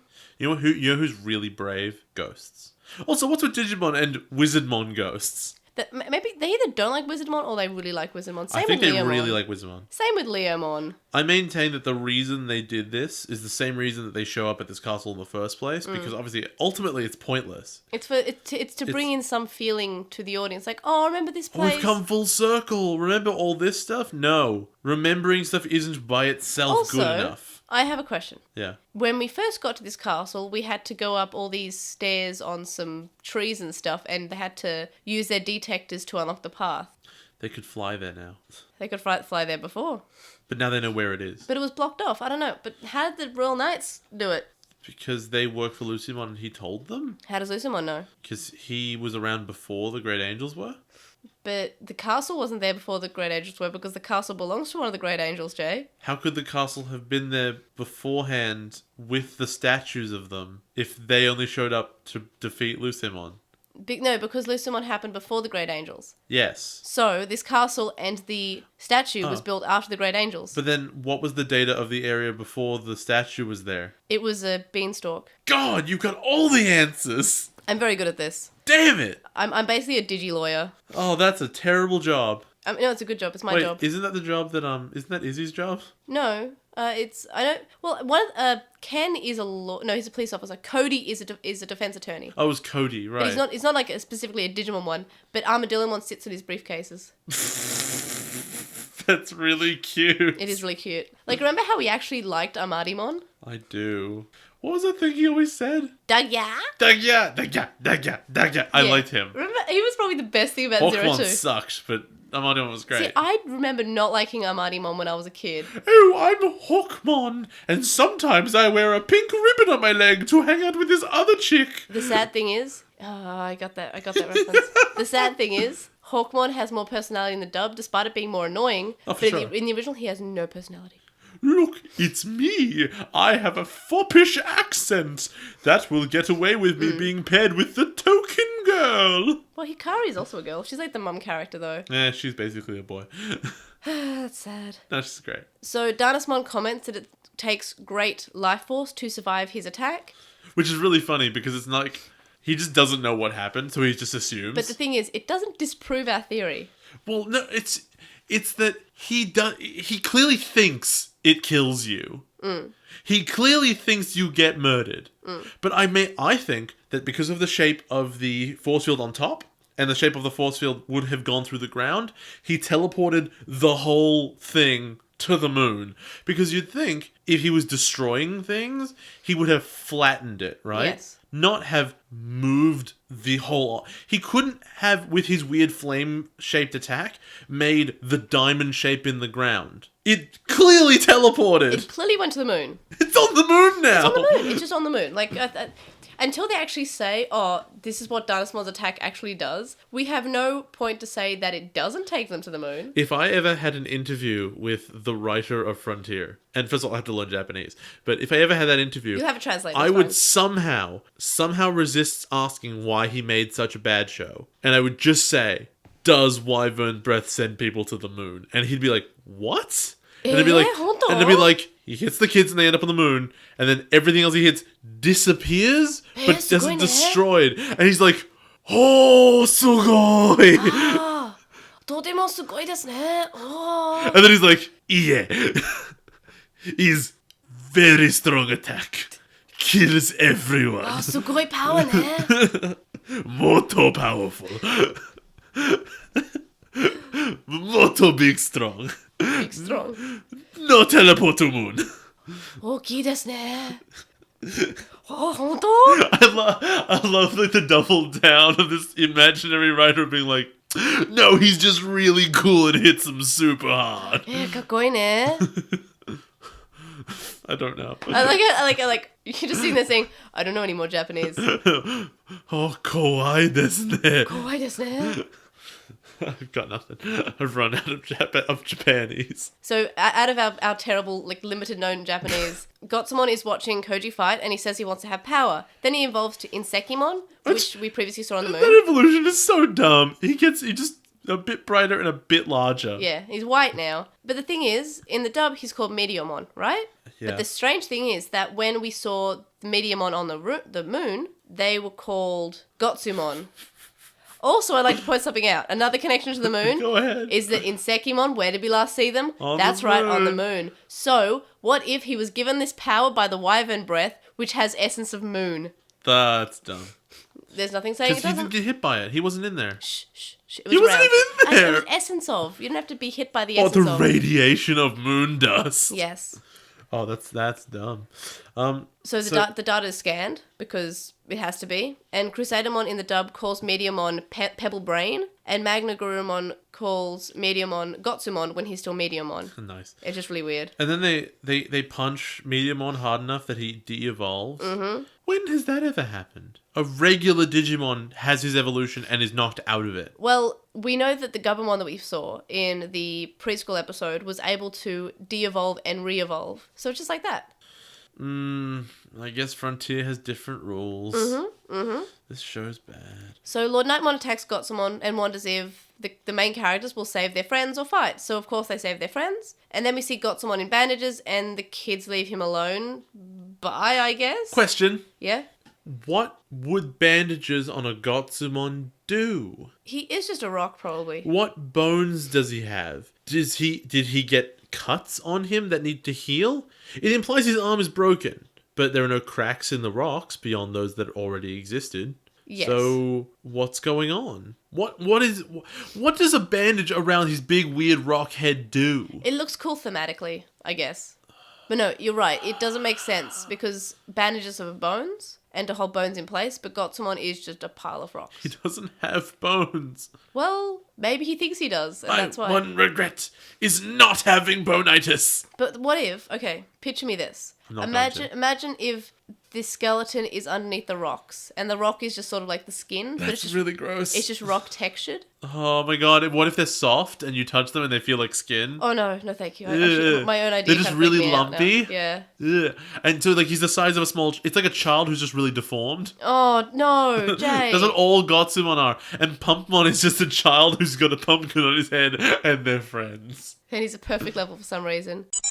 What do you think of this episode as someone who is new to Digimon? You can't just say it's bad. Can I ask you another question? Yes. Why do they get a train at the end when we know that Kouji can be a train? Maybe they can't all just ride on Kouji. Maybe because he gets into a train, but he knows he can do it himself. Maybe he's tired now. Maybe it hurt his foots. Do Heelys hurt your feet? You know, all those Heelys you have. I used to have the kick ones. I don't know what that is. They were called kick flips or something, and they were just shoes, but they were just rollerblades, and they were button on them, and they'd pop out, and they'd be rollerblades. That's the most baller thing I've heard in my life. So I need to know: did they flick out straight down from the sole, or did they flick sideways? They plop down. How thick were the soles? Very. I think they were called kick flips or something. I need you to show me. I'll link them in the show notes because they're very cool. Cool is a strong word. I bought them. Too strong. There were ads everywhere for them in Australia. And then I went on holidays to Bangkok, I believe. And my parents bought me some. And it was the happiest day of my life. And they actually lasted for a surprisingly large amount of time. I don't even remember what they were called. I feel like they were called kickers or something. I'll put them in the show notes. But I don't know what they're called off the top of my head. But they were really, really cool. How would you rate this episode? It's also a 3. Really? It was lame. I thought this episode was better than the last one. It was also lame. Listening to it in English again was the worst because it became immediately evident, boy, this is a fight scene. Yeah. Is this episode filler? Kind of. It's filler to the extent that every episode thus far has been filler. Yeah. In that, yes, places have been disappearing, but we already knew that. If you had skipped from 4 episodes ago to after this episode and just said 3 weeks later, and then you gave the shot of the world as it looks like now, which is almost all gone, you'd go, okay. But the problem is, if we call this episode and the last episode filler, then that means that the whole arc is effectively filler, which should not be the case. The Moon episode was filler. It's not a filler arc because there is an effective change on the entire world, which is that things have disappeared. However, just because that is the case just because it's not a filler arc does not mean that individual episodes are not themselves filler. But so far, I'm pretty sure we've been saying that every episode is filler. Because effectively... Here's the thing, right? They are all individually filler. Yep. But together they are not, which means that at any time, at least one of them is not filler to be canon and say stuff's disappearing. Mm-hmm. But that one is also filler, May. Yeah? It's Schrodinger's filler. Oh, no. It's both filler and not filler at the same time. It is impossible because once observed, it resolves into filler. But when not observed, it might be fine and you could include it. That's beautiful. This is incredible. It is Schrodinger's filler. We should write our thesis now. That's a terrible thesis. How about what you thought about this episode compared to your prediction notes in Obnoxious Synopsis? I'm shocked to say that though I was correct that the world will get Swiss cheesed, I was wrong. Kouji does not give a big speech. It's just like, he kind of looks at Gotsumon and is like, yeah, okay, we'll hang out. But that's cool, because that's the thing about those two characters is they're very similar, and they're sort of like, they have this unspoken thing where it just fades to black, and they're just like, everything's black behind them, and they're just looking at each other, and then they say, yeah, he can come along. They are not similar characters, but they have a connection. In the first episode where we met them, I guess the only episode we've seen Gotsumon, they effectively say that they're, like, Bokumon and Emon say they're the same character. Because they're both very sort of like, I don't need your help, I don't need your help, I don't want to talk to you, and they're very sort of, True. like, reserved. I will actually say, this is the closest they ever got to the feeling I'm sure they're going for the whole time, which is, oh my god, remember that thing? Because there's a relationship. Yeah. And you can sort of see that as a thing. And then you immediately notice, I'm sure you did too, boy, Kouji has a more interesting relationship with this Gotsumon than he has with Takuya. Yeah, Kouji has a better relationship with this Gotsumon than with anyone else. Including Koichi? Including his brother. Whose whole story was about... Yes, effectively. Okay, what if Gotsumon was actually Koji's brother? That would be really, really stupid. Imagine if, like, the show's making you think it's Duskmon the whole time, and then you realise, oh, Duskmon is just another evil spirit. But what if I do have a brother? It turns out to be Gotsumon. It's too late for that to work. I know, I'm just saying, but what if? So stupid. So dumb. What was the major difference that you noticed? I'm going to be so honest with you. I barely noticed anything. The best I can give you is, oh yeah, Mediamon isn't called Mediamon anymore. Yeah. So he wasn't before and now he is, but also he's Gotsumon. It's confusing. Well, there were a few more added lines. I'm pretty sure they added in more Fairymon lines because I don't think Izumi spoke much in the original. And there were a few added lines, but you can't just say that's the biggest difference. But it was. There weren't that many differences in this episode because it was fighting. It was fighting and looking at things. And so, yeah, I can just say added in lines. That was the biggest change. So if we're going to think about, oh, okay, what episodes are different, what episodes aren't different, and rating them alongside that, this episode will be like, there's basically nothing changed. Yep, I'll have to keep that in mind because I'm going to forget in a couple of weeks. Yeah, I mean, there's lots of episodes that a lot changes, and it's always hard to say, hey, what's the one that was the same? This is the one that's the same. Even if I forget in a month, I'm saying it now. So both of these episodes had callbacks to the start of the season. The first area that they saved, Seraphimon's castle, and Gotsumon. Did you feel anything? Only with Gotsumon and only at the beginning. Because it became immediately evident that when he goes, oh, my burden? Yes, he was. Oh, yeah, he is. But the thing is, he evolves and then he's less of a burden, but he doesn't actually do much. What, for 3 seconds? Yeah, for 3 seconds, he's less of a burden. He didn't even angry rock after evolving. He didn't, like, super angry rock or anything. God, that would have been beautiful. So was this just a cheap trick to attempt to make the viewer feel something, or was it actually good writing? Because I think it was a cheap trick. According to my notes, yes. In fact, let me briefly read, if I can find it in any sort of reasonable amount of time. I'm going to try and read you exactly what it was I said about this thing when I noticed it. Because you put this in independently. You obviously came to the same conclusion exactly, totally independently, right? Yeah. So I've got, here we go. The knights attack the castle with the Seraphimon. I bet the writers thought this would be such an emotional moment when you went back to all the stuff from the beginning of the season. They were wrong. Yeah, I'm just kind of like, I mean, I get it, but Gotsumon was the part where, like, that's the bit I cared the most about because I actually do like Gotsumon's character. I like the interaction that Gotsumon has with Kouji. You know what's really, really, what the best part of Digimon all the time? What? The relationship between a child and a Digimon. Isn't it interesting how that's the best bit? I think when we first got to this episode, like the first Gotsumon episode, we were talking about how great it would be for Gotsumon if he just tagged along and was effectively Koji's partner now. Yeah. And then we gradually got Digimon for the kids to work along with. Like maybe we see Gabumon again and Gabumon becomes Junpei's partner or something. That really cute gimmick of just like, they're not your partner because, well, we've said it before and other people have begun they're not saying biologically or genetically forced to love you. They just tag along because they actually like you or they want to have a common goal. But more on that fact, something that I would do if I was told to rewrite Frontier, and I know you'd love that. This should be a segment of how would we rewrite Frontier? I talk about that every week. is that I would change this arc Yeah. to not be so much of the Royal Knights keep on killing the kids. Because that is boring. There's nothing to I know, it. but it's getting boring of just like, oh, the Royal Knights show up and they win. And they win very easily. They just take the data. All the battling that the kids did was for nothing. And a lot of people say that Frontier's good because the kids lose. But I think it's getting old. We covered it already, which is, yeah, sure, it's great that they lose, but at the same time, it doesn't mean anything. Yes. It's very much you've identified a good thing with no context, which is very much, as the best example, you go to a casino in which you always win, but you don't win money. You just always win the game, at which point you go, well, why am I here? Well, back to my point is what I would do to change it is that I would make this arc an arc where the kids all say, we can't beat the Royal Knights. We've tried to as our strongest form. So what we're going to do is we're going to go back and we're going to meet all the Digimon that we've met and we're going to form an army. Because that's what Joe and Mimi did in Adventure. They were like, we can't win. Let's get an army and let's fight the Dark Masters and all their henchmen that are on the Dark Masters' side. I would have gone about this very differently. Oh? If I were writing it, I would not have made the Royal Knights stronger than the kids. Really? I would have made them weaker than the kids. In fact, I would have made the kids win the first fight, and then the Royal Knights would have gotten away, and they would have had a conversation, which is clearly we can't beat these kids 1-on-1, but we can still win the war by accomplishing our goals, which is why you get all these like, we're distracting you with these minions and we're taking the areas away from you anyway.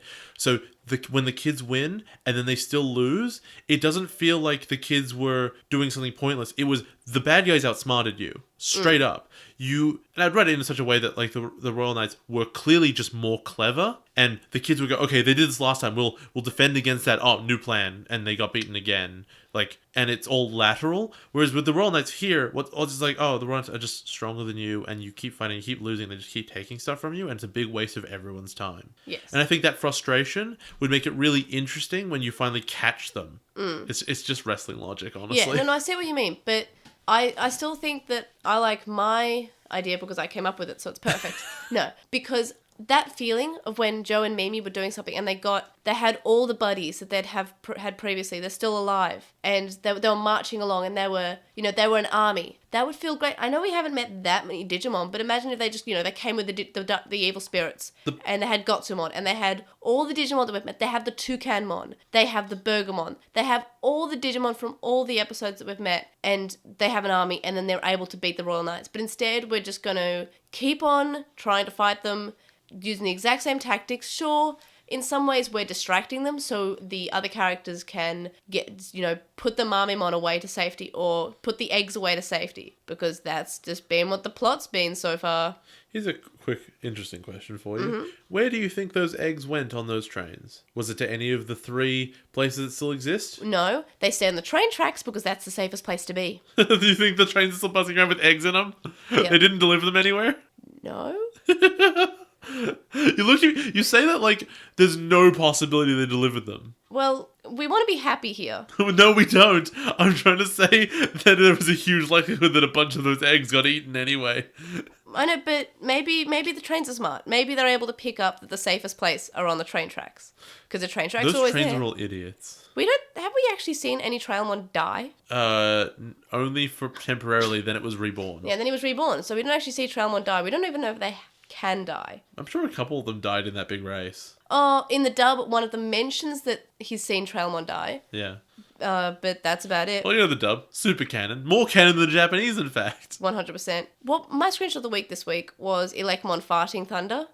I just thought it was funny because previously we've seen it come from, Elecmon's facing what it's attacking and it's coming from behind him, like from his tail. Yeah. Not from his bum. Yeah. What was your screenshot of the week? Mine is the Kouji train. The Heelys? He's just a train now. Beep, beep. Beep, beep, I'm a train. Also, I can't remember exactly what it looks like, but I keep remembering, isn't there only one rail? How could he be standing on it? The rails actually change depending on how the characters want to use them. This is why we don't have trains that go interstate in Australia, because all the train tracks are different widths. Well, we just need and Trailmon, it's really then. stupid. If we could just will them all to be the same size, that would be awesome. Then we could take our Kendo Garurumon to work. We could take our Heelys, just jump on the train line and start healing it up. Escape our feelies. So, the Digimon introduced in this episode we've previously seen before. So let's not talk about them. We have Skull Satamon. Do you have any other thoughts? No. We previously saw that in V-Tamer. You like V-Tamer? Refer to the episode of 02 about it. Yeah. He ate a bus, I think. Or fought a bus, I can't remember. And He fought a bus. I think we've seen Nightmare before, but only one of them. Yes, we have. I think that was also in 02, maybe? I think it was in Tamers. I think maybe there's one in 02 and Tamers, because I'm pretty sure I saw one in the Arukenimon and Mamimon arc, maybe. You know, that's it. That's what I'm thinking of. Yeah, it was one of the Black Tower Digimon. Yeah, I think so. Something like that. I don't know. 02 was a long time ago. That was correct. That's a Black Tower Digimon. Yeah. Do you have any other thoughts about Nightmon? I like when they're all in groups. Refer to that episode. They look very weak when they're in groups, though, because they're defeated pretty... Even though they can come back together, they're defeated pretty easily. Mate, Digimon are also subject to the inverse ninja rule. Are you aware of the inverse ninja rule? I think you explain it every couple of months on this podcast. The inverse ninja rule, for all those who haven't heard of it before, are the more ninjas there are, the weaker they all are. But if there's one ninja, he's really strong. Which is where you get movies where there's a horde of ninjas fighting the one guy in red, and all of a sudden he can beat them all. But then one big ninja pops out, now only one ninja's fighting, and that guy's equally strong as the red guy. Same thing here. If you have, for example, one Centaurumon is really strong. He's great. If you have a horde of them, they all suck. If you have one Nightmon, he's great. If you have lots of Nightmon, they all suck. And the best example of this is you have one... what's it called? What's the thing from our war game? With Diaboromon? If you have one Diaboromon, he's unbeatable. If you have a billion Diaboromon, they're dead in the next 30 seconds. Yeah, no, that's true. For Postmon Pat this week, first up, our weekly poll was, who is better, Elecmon from Adventure or Swanmon from Frontier? Jay will read the comments and I'll read out the results. So we got one from Riku, who said that they're voting for Elecmon because they're a small and they're red-purple Digimon, and they haven't actually seen Swanmon. So, wrecked, I guess. Chuckmon says that Swanmon is stupid. Whoa! Shots fired there. Another random selection from the Digimon Frontier Committee, whose only background research on the franchise is a poster of all the Digimon hanging in their office and saying, well, that one looks like it could be motherly. Let's use that. Also, I assume it's an armor evolution of some kind, right? Yeah, I think it might be... Patamon with LiT, I think. So I should say, it's not just like a big poster of Digimon. It's a big poster of all the different armor evolutions, because that's all Frontier has been. Yeah, and Tamers did it too, to some extent, but not this much. And R. Pulver says that Swanmon, because their maternal instinct helped her trust the kids. Nothing wrong with that. That's fine. So we got mail. No, the results. Oh, yeah. So we had 25 votes. Oh, that's a lot of votes. And Elecmon won at 17 votes. Swanmon had 8. Yeah, ruined. That's good. I prefer Elecmon too. I'm not sure if it's because I like Adventure more. I just feel like, I don't know, Elecmon feels better as the role, even though they're both fairly weak, and I feel like another Digimon could do the place. I feel like they are weak because it makes them easier to defeat, so you can destroy the babies. I don't know, but I just prefer Elecmon. I like Elecmon in general more. Yeah, it's cute, and he's got a personality, which isn't... Elecmon was interesting because it's not, I'm a mom and I look after babies. It's, you know what, this is what I do. Yeah. I look after these kids. You don't mess with my kids. Mm-hmm. Yeah, and I liked it because it was sort of going against the stereotype of you have to look motherly, you have to be, great, full of grace, and Swanmon's very... She looks full of grace. That's She's exactly very what it is. Feminine. And the thing with Elecmon, he's tough. And I'm pretty sure they gave him this tough guy voice the dub. And he's tough. And the thing is, he says, get away from my babies. But, he's still tough in doing it, so it sort of subverts these gender stereotypes and tropes. And what's really weird is that, why would they put Swanmon there when they have Elecmon to put there? And Frontier is loving referencing Adventure. Yeah, it does. Or at least, I don't know, have a blue Elecmon. I don't know. It's not like inventing a new Digimon by changing the color would mean anything for the series that has 2,000 Digimon, many of which are just recolors. I mean, they already did it with Wizardmon, so... And Black Wargreymon. And... Black Wargreymon! Yeah, a favourite character. Oh. So yeah, and Jay will continue to read out I should change that to be my image in Slack. Yep. That'd be great. Oh yeah, well, Lotmon screaming. So yeah, Jay's going to read the rest of Postmon Pat because I am not feeling too good right now. That's all right. We got one on Gmail from SP who says, even with the plot problems, the fact that the fire station loses its data, which is the first data the kids ever retrieved in Bokmon and Airmon's home, seems very sentimental. I would disagree, but it is what it is. No, I think it's sentimental. It is a very important thing. It's the first one that they saved. I am saying it is sentimental. I just feel like the writers know how sentimental it is, and that's why they're doing it. So them doing that makes it feel less sentimental. I feel like it would be like you're watching a baseball anime, and in the final episode, someone sets a shirt on fire and goes, "No, that was the shirt I wore in the first episode." And you're all meant to be like, "Oh, we care about that now. They never made a big deal of it before. Yeah. And they've never talked about it since. So why would we care?" If Pokemon and Namon had occasionally talked about, "Man, I'm homesick," I would care, maybe. It's Frontier, so probably not. But there'd be something there. I'm not sure I agree, basically. They like that Digimon don't give much credit to the kids, and they throw shade on the children's incompetence. That's true. I personally prefer the Lord Nightmon goes, "You know what, these kids suck, we've beaten them like 5 times, so Skull Satamon, you don't need to take them seriously." Yeah, and it's sort of different to what we had in Tamers, was when they're all saying, "Oh, humans, oh my gosh, they're from the human world, oh my gosh." And there's like, these humans are useless, they keep on losing, they're pathetic. Also, I like the idea that because the kids offer to take Gotsumon back to the human world, it confirms that it's not like only humans can go back and you need Lucimon to take you. It's just Digimon can go and the Royal Knights are too stupid. Yeah. They say that Sorcerymon's ghost seemed like a nod to adventure, and they say it was touching. And they say that savers will be less painful. And they say that Jay is done with the worst part of Digimon until Young Hunters. Look, Eat it, Young Hunters, apparently. I still think the Young Hunters is great. I think it's very fun. It is 100% shonen monster of the week, but I like that. It's so fun. There's nothing stressful about it, but it's not bad. People complain that it's monster of the week, but it's 25 episodes and it's just fun to watch. But I guess we'll get to that when we get to it. I'll be the judge of that. Oh boy, will you. Ryuichi sends one in saying they've always wanted to know what would happen if the kids' data was taken by the bad guys. A few fanfics have them go to their child Digimon forms until they get it back. I'd like that. It would be really funny if they became actual babies. No, I like... No, if they became like 1-year-old like children. No, I like the idea of them becoming child forms, and I've never actually thought of that before. But that'd be cool. That's an idea. We got one from With the Will, from Chuckmon, who says, the best dub line is in episode 42, when Crusadermon says, "Well, for every beginning there must be an end," and he's in the Village of Beginnings. I didn't even catch that joke. That's amazing. Frontier Village of Beginnings looks nice, but it's weird that the eggs are plant sprouts and Swanmon waters them. That's fair enough. And 8 episodes left, and we're getting weird episodic filler. Schrodinger's filler, as we have discovered earlier in this episode. Yep, that's a name now. Jay Ukyo says the Frontier dub might be better. The kids are meaner but have more personality. It's true, there's something to them. And Swanmon fits more as a carer since Electmon is only a child. And why aren't powerful Digimon minding the babies? I think I mentioned this before. It's so they can be destroyed easily, or if some strong Digimon comes up against them, they're defenseless, so the characters have to save them. Like, imagine if, Gigi or Bubamon, like, their ultimate level Digimon. Or if we had, I don't know, Rosemon or Piximon. Piximon would be good, but Piximon's still a perfect level Digimon. Like, that's still fairly strong. It makes sense to me that the, the Village of Beginnings should be a place that no matter how evil you are, you don't mess with it, because if you were to ever die, that's where you go. Yes. It would be like poisoning the water supply of heaven and being like, but if you were to die and if you wanted to go there, you have just ruined it. But the thing is, Digimon are said to evolve from experiences. So it's weird that these Digimon haven't evolved. They just show up as rookies.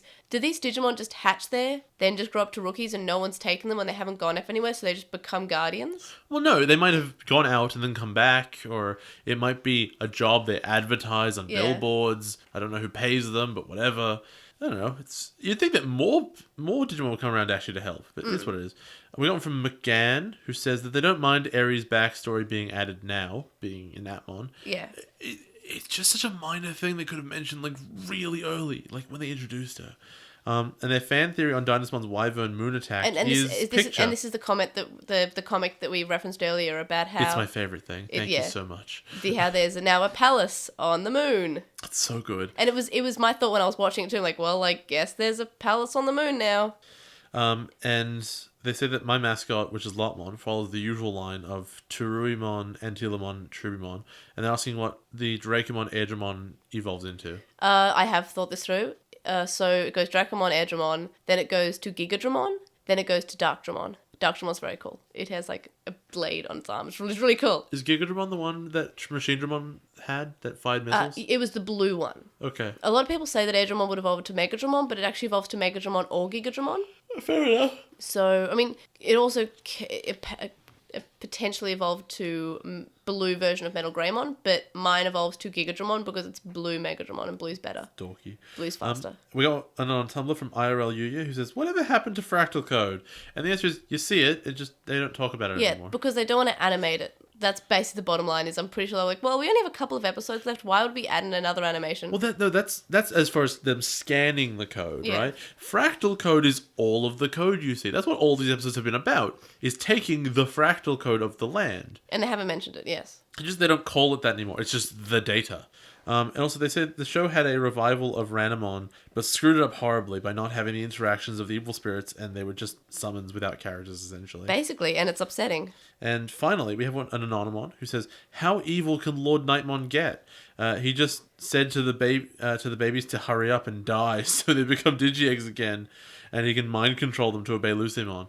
It's pretty rough. Alright, so there are 3 evil characters in Digimon Frontier. Kouji's dad, Tepe, and Lord Nightmon. Well done. And somehow Lord Nightmon is the least of the 3. Congratulations. One of your bad guys is actually a bad guy Digimon. Congratulations. You made a bad evil character actually evil. Well done. Alright everybody, join us for the next episode of Akashic Records of Bastard Magic Instructor. Wow, okay. Hell of a name. And the next episode is called of Akashic Magic Instructor Bastard Man, is All Aboard the Tag Team Express. Or the data of Operation Defend Akiba Market. Remember that thing we were talking about? Oh, that's exactly what I said. Yep. Or To Marque the World Go Away. Or Annihilation of the Digital World? Lucymon's Rule of Darkness. Yes! It finally goes away! What does? The digital world, and never have to see it again. It's gonna come back. Probably. The good guys win, probably. For Weekly Wonders this week, I am going to say Terrace House, which is a series on Netflix. And it's basically like the show Big Brother. It's really good, but they can actually leave the house, they get a car, okay. And they're also nice people. You say that. It's got so many differences to Big Brother. We have to make it clear. Big Brother is a show about, people being stuck in a house and there's challenges and people get voted out. And there's a whole reality show thing. It's fairly famous. Terrace House is some people move into a house and there are cameras in it and you just watch them live their lives. Yes. And they're strangers who live in this house. And if you want to go home, you can. Yeah, you go to work. The character's like, I'm going to go to work now. Bye, I'm heading out. They live their normal lives, but they live in a different place now. And it's just like, the one episode I saw, there was like 3 guys and 3 girls, and it's just, they live in this house now. But the gimmick of the show and what makes it great is that they're all Japanese. So they're all really awkward. No, they're really polite and they're like, oh, I didn't, like there was a discussion and someone said something and I didn't try to make her feel better. So I have to go to her room and apologize in the most sincere possible way, despite not actually doing anything. Yeah. No, it's just they're all really, really awkward. Because yeah. I mean, they're polite, yeah. But that's from whence the awkwardness arises. Yeah. And so I've been watching it. I've been watching with my mum and my dad. And it is really, really good for my learning of Japanese. Yay! Yay!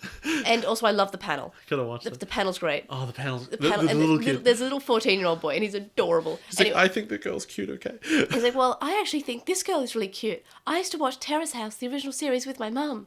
It's so cute. I love him. Anyway, so I've been watching it with my parents and they do not know any Japanese or anything about Japanese. So I had to explain why, when they were having a birthday party, they were like, how do we spell his name? How do we spell his name? So they go through, is it this kanji? And they have the dictionary up on their phone, like, there are like 4 kanji this could be. And they're just like saying, is it this kanji? And then they end up writing one, but then they cross it out and say, no, it's this one. And then he looks at it and says, neither is kanji are right, but okay. And he wears this sash and it has like his wrong name. And I had to explain to my parents because my parents said, why couldn't they spell his name? Like, well, the thing about kanji is it's terrible. I mean, it's obviously not terrible, but it's hard. It would be like someone's name is Anna, right?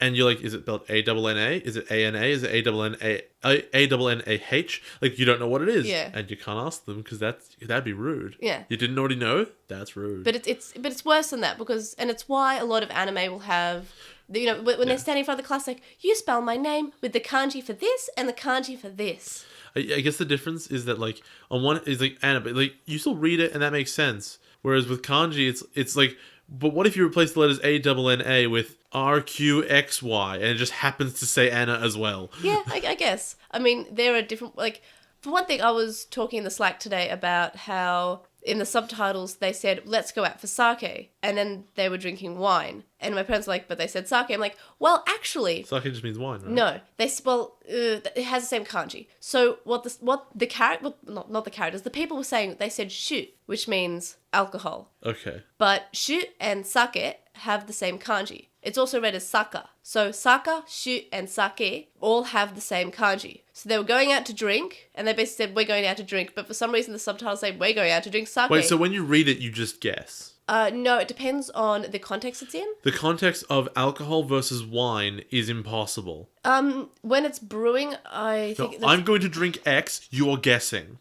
Yes, well, it's that's all I need to hear is the yes. It particularly usually means Japanese wine if you're referring to shu. Like, remember when we went out to dinner once in Japan, and I ordered umeshu, and I actually said, excuse me, the peach wine, and I said in Japanese, I said, what's this kanji? And she said shu, and I said, well, I will have umeshu. She was like, yes, Japanese, speaking Japanese, like, yeah, I am. But she also said shu or sake, and I was like, okay, and I was like, well, I understand that Japanese is terrible, but okay. Whenever I say Japanese is terrible, I love this language. This is the only language I want to become fluent in, besides obviously English, which I'm barely fluent in to start with. Well, I should have given Spanish more of a shot. Well, you can still just get into it. I'm doing the Japanese one now. Yeah, like I would like to speak Japanese so I can watch more anime and read more manga. Impossible language. It's such a hard, and even Japanese people who are fluent in Japanese say kanji is there's so much kanji and they all have different readings and they mean the same thing or they mean different things. Like nichiyobi, which means Monday. Yeah. Okay, so nichi, yobi, that's 3 kanji.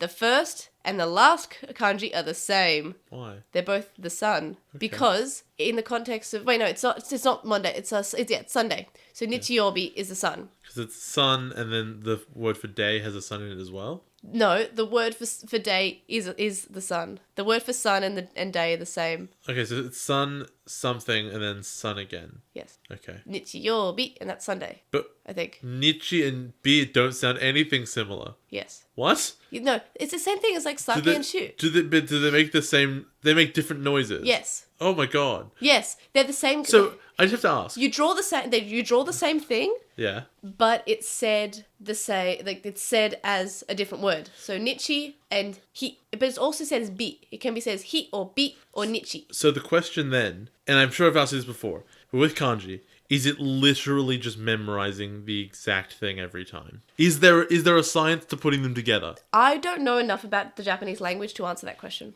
Okay. But it seems to be a lot of it's contextual. Like some kanji are read in different ways. Like if they're just by itself, it's read as this way, but it's never ever read as that way ever again. Besides when it's by itself. Important question. Yep. Why is it that the kanji for bird and the kanji for crow are the same, except they're missing that one line? You learned something from Persona. I learned a thing. It's because a lot of them are drawings. Yeah, I know. Like brightness is the kanji for moon and the kanji for sun together, I believe. God, that's... Akarui, yeah. I should stop bothering right now. No, it sounds hard. It sounds really hard. It does. It sounds so hard. Man, you've been studying for like 2 years. It is hard. Oh, no, Japanese takes like at least 10 years to become fluent in, or it's somewhat fluent. No, it's a language. It sure is a language. No, it sure is a language. No, it is a hard language, but ganbatte kudasai. We can do it. Iko! Sure. Ikoze! Okay, well, I'll just do my weekly one. Okay, this book that I've been reading. This is really? I thought you were going to say, like, House of Cards or something. House of Cards is really good, but I don't know. I've been reading Superman American Alien, which is a really great book, comic book, it's about Superman. It's in the name. But the idea of this, it is a bunch of short stories about Clark Kent and sort of how he developed. There's no, or actually there is, but there's very little, like, Superman goes fights a monster. It happens once. It's like very brief over 2 pages. But like it's mostly Clark Kent having formative experiences and learning life lessons and being really entertaining. He crash lands a plane in the middle of like the ocean by accident, survives because he's Superman, and then he ends up on a yacht which was passing by, and everyone mistakes him for Bruce Wayne. Oh wow. And everyone thinks he's Bruce, and they're having this big party for Bruce's birthday. Oh no. Because this was during the period of Bruce Wayne's life when he was off in like the Himalayas learning to be Batman, and every year they throw parties for him and he just doesn't show up to his own parties. Whoops. And they mistake him, and right at the end of the issue, you cut over to the Himalayas, and what's his name? Oh god, the demon guy. It doesn't matter. Bruce Wayne sees a video and goes, "Who's this guy pretending to be me?" So not cool. That sounds cute. It's a great book. And it's by Max Landis, who did Wrestling Isn't Wrestling, which is our favorite video. But we have actually spoken about Wrestling Isn't Wrestling a lot. And it is, if anyone wants to get into wrestling or even understand some of the references that we make, we always suggest to try watching Wrestling Isn't Wrestling. But yeah, so it's written by the same guy who did that. And Max Landis has also done a couple of other videos about other things. And I believe he also does dumb movies. He's written a couple of movies, yeah. If you, what was it called? Super 8? He didn't do Super 8. I thought he did. No. Oh, okay. He did, I think it was Chronicle? Yeah, okay, I get Chronicle and Super 8 confused, yeah, okay. They're very different movies, but... Yeah. There's that one recently that was about... Oh, American Ultra, which was about those, really, really, stoned assassins. And I think he wrote the Frankenstein movie that came out fairly recently, which had not Daniel Radcliffe. Maybe it was. I don't know. Some kind of Frankenstein movie. I think he wrote that too. And he also wrote Dirk Gently, or he's in the writing team for Dirk Gently, which is that within Netflix series. Okay. He's done a bunch of stuff. So this week's LiT Weekly poll is going to be: should Gotsumon have stayed with the team? Yes. Everyone answer yes. 100. We want 100%. Yeah, well, that's all I can think of, all right? I'm very sick at the moment. So the link dump's linked in the description, and you can also find our screenshots of the week and our weekly wonders linked in the description, along with our weekly poll. Our Redbubble is also linked in the description, and you can get more than just shirts, so please check it out. It's cool, but you actually give us some of the money as well when you buy through Redbubble, so it's a small percentage, but it is a percentage. We need Lost in Translation on jorts. Oh my god, why don't we have jorts? We need jorts. Spring your jorts back into jams. I should message Redbubble and say, yo, why no jorts? I said that to my mom and even she laughed. Just the idea of jants. So you can contact us and stay updated. You can email us at lostintranslationmon@gmail.com, or you can comment on this episode or message us on SoundCloud, and I'm losing my voice. You can follow us at Translationmon on Twitter, and you can find us on Lost in Translationmon on Tumblr, Facebook, Instagram, and YouTube. We have a discussion thread on With the Will, and a Reddit thread in the Digimon subreddit, and my cold medicine's wearing off. We'd appreciate if you were to review us on iTunes, Stitcher, or whatever podcast listening service that you're using. And we have a website where you can see upcoming episodes, you can view our schedule, you can view our Apply ranking for our Apply-sodes, and you can also see our weekly poll there. And you can donate to our Patreon, which is in the description, and on our website from as little as $1 a month, which gets you access to our Slack chat group where currently we're talking about Tamer for Tontier ripping off my stuff. And also Japanese and why kanji is bad. And yeah, so Slack's pretty cool. But there are also higher levels with more rewards, such as notes, early episodes, you can play video games with us, that's pretty cool, and more. And thank you to our current Patreon supporters, Sam Krieger, who hosts a podcast called The Moncast, which talks about Pokemon and Digimon. Stevie, who is Stevie Padmon on Tumblr and is currently taking commissions. Ruchinglong, who you can find at twitch.tv/Ruchinglong. Metal Mamimon. Joe, Penguin Mage, Anime Guy, who is Anime Guy Kurosaki and the number 1 on YouTube. Sharkmon, Ishbel Bamba, Hiro Alato, who is Hiro Alato on Twitter, Jason Morowski, Ryuchi, who's Frost Miragic on Archive of Our Own, Stephen Rees, who's at Wildwing64 on Twitter, Kaidawashi, Mac, Noam, Riku, Red and Garen from from the Versus podcast, which you can find on SoundCloud, Chisai, who you can follow at Chisai236 on Tumblr, Corey, Kyle, Delady Bugman, whose anime blog you can read at baguburagu.wordpress.com, Small Wolfie, who's on Tapastic as Small Wolfie and has a comic called An Eden of Melancholy, Tom, Glitchgoat, Azrael McCool, Nicholas, and Matthew. And you can also donate to our Patreon, which we just mentioned.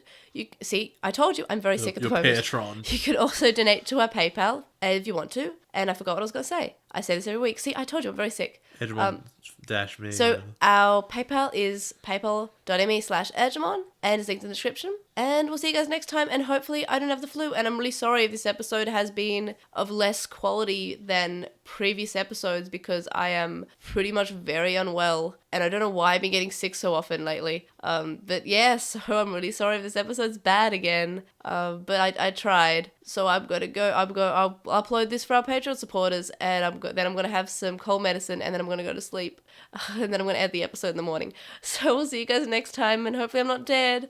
Bye. Bye.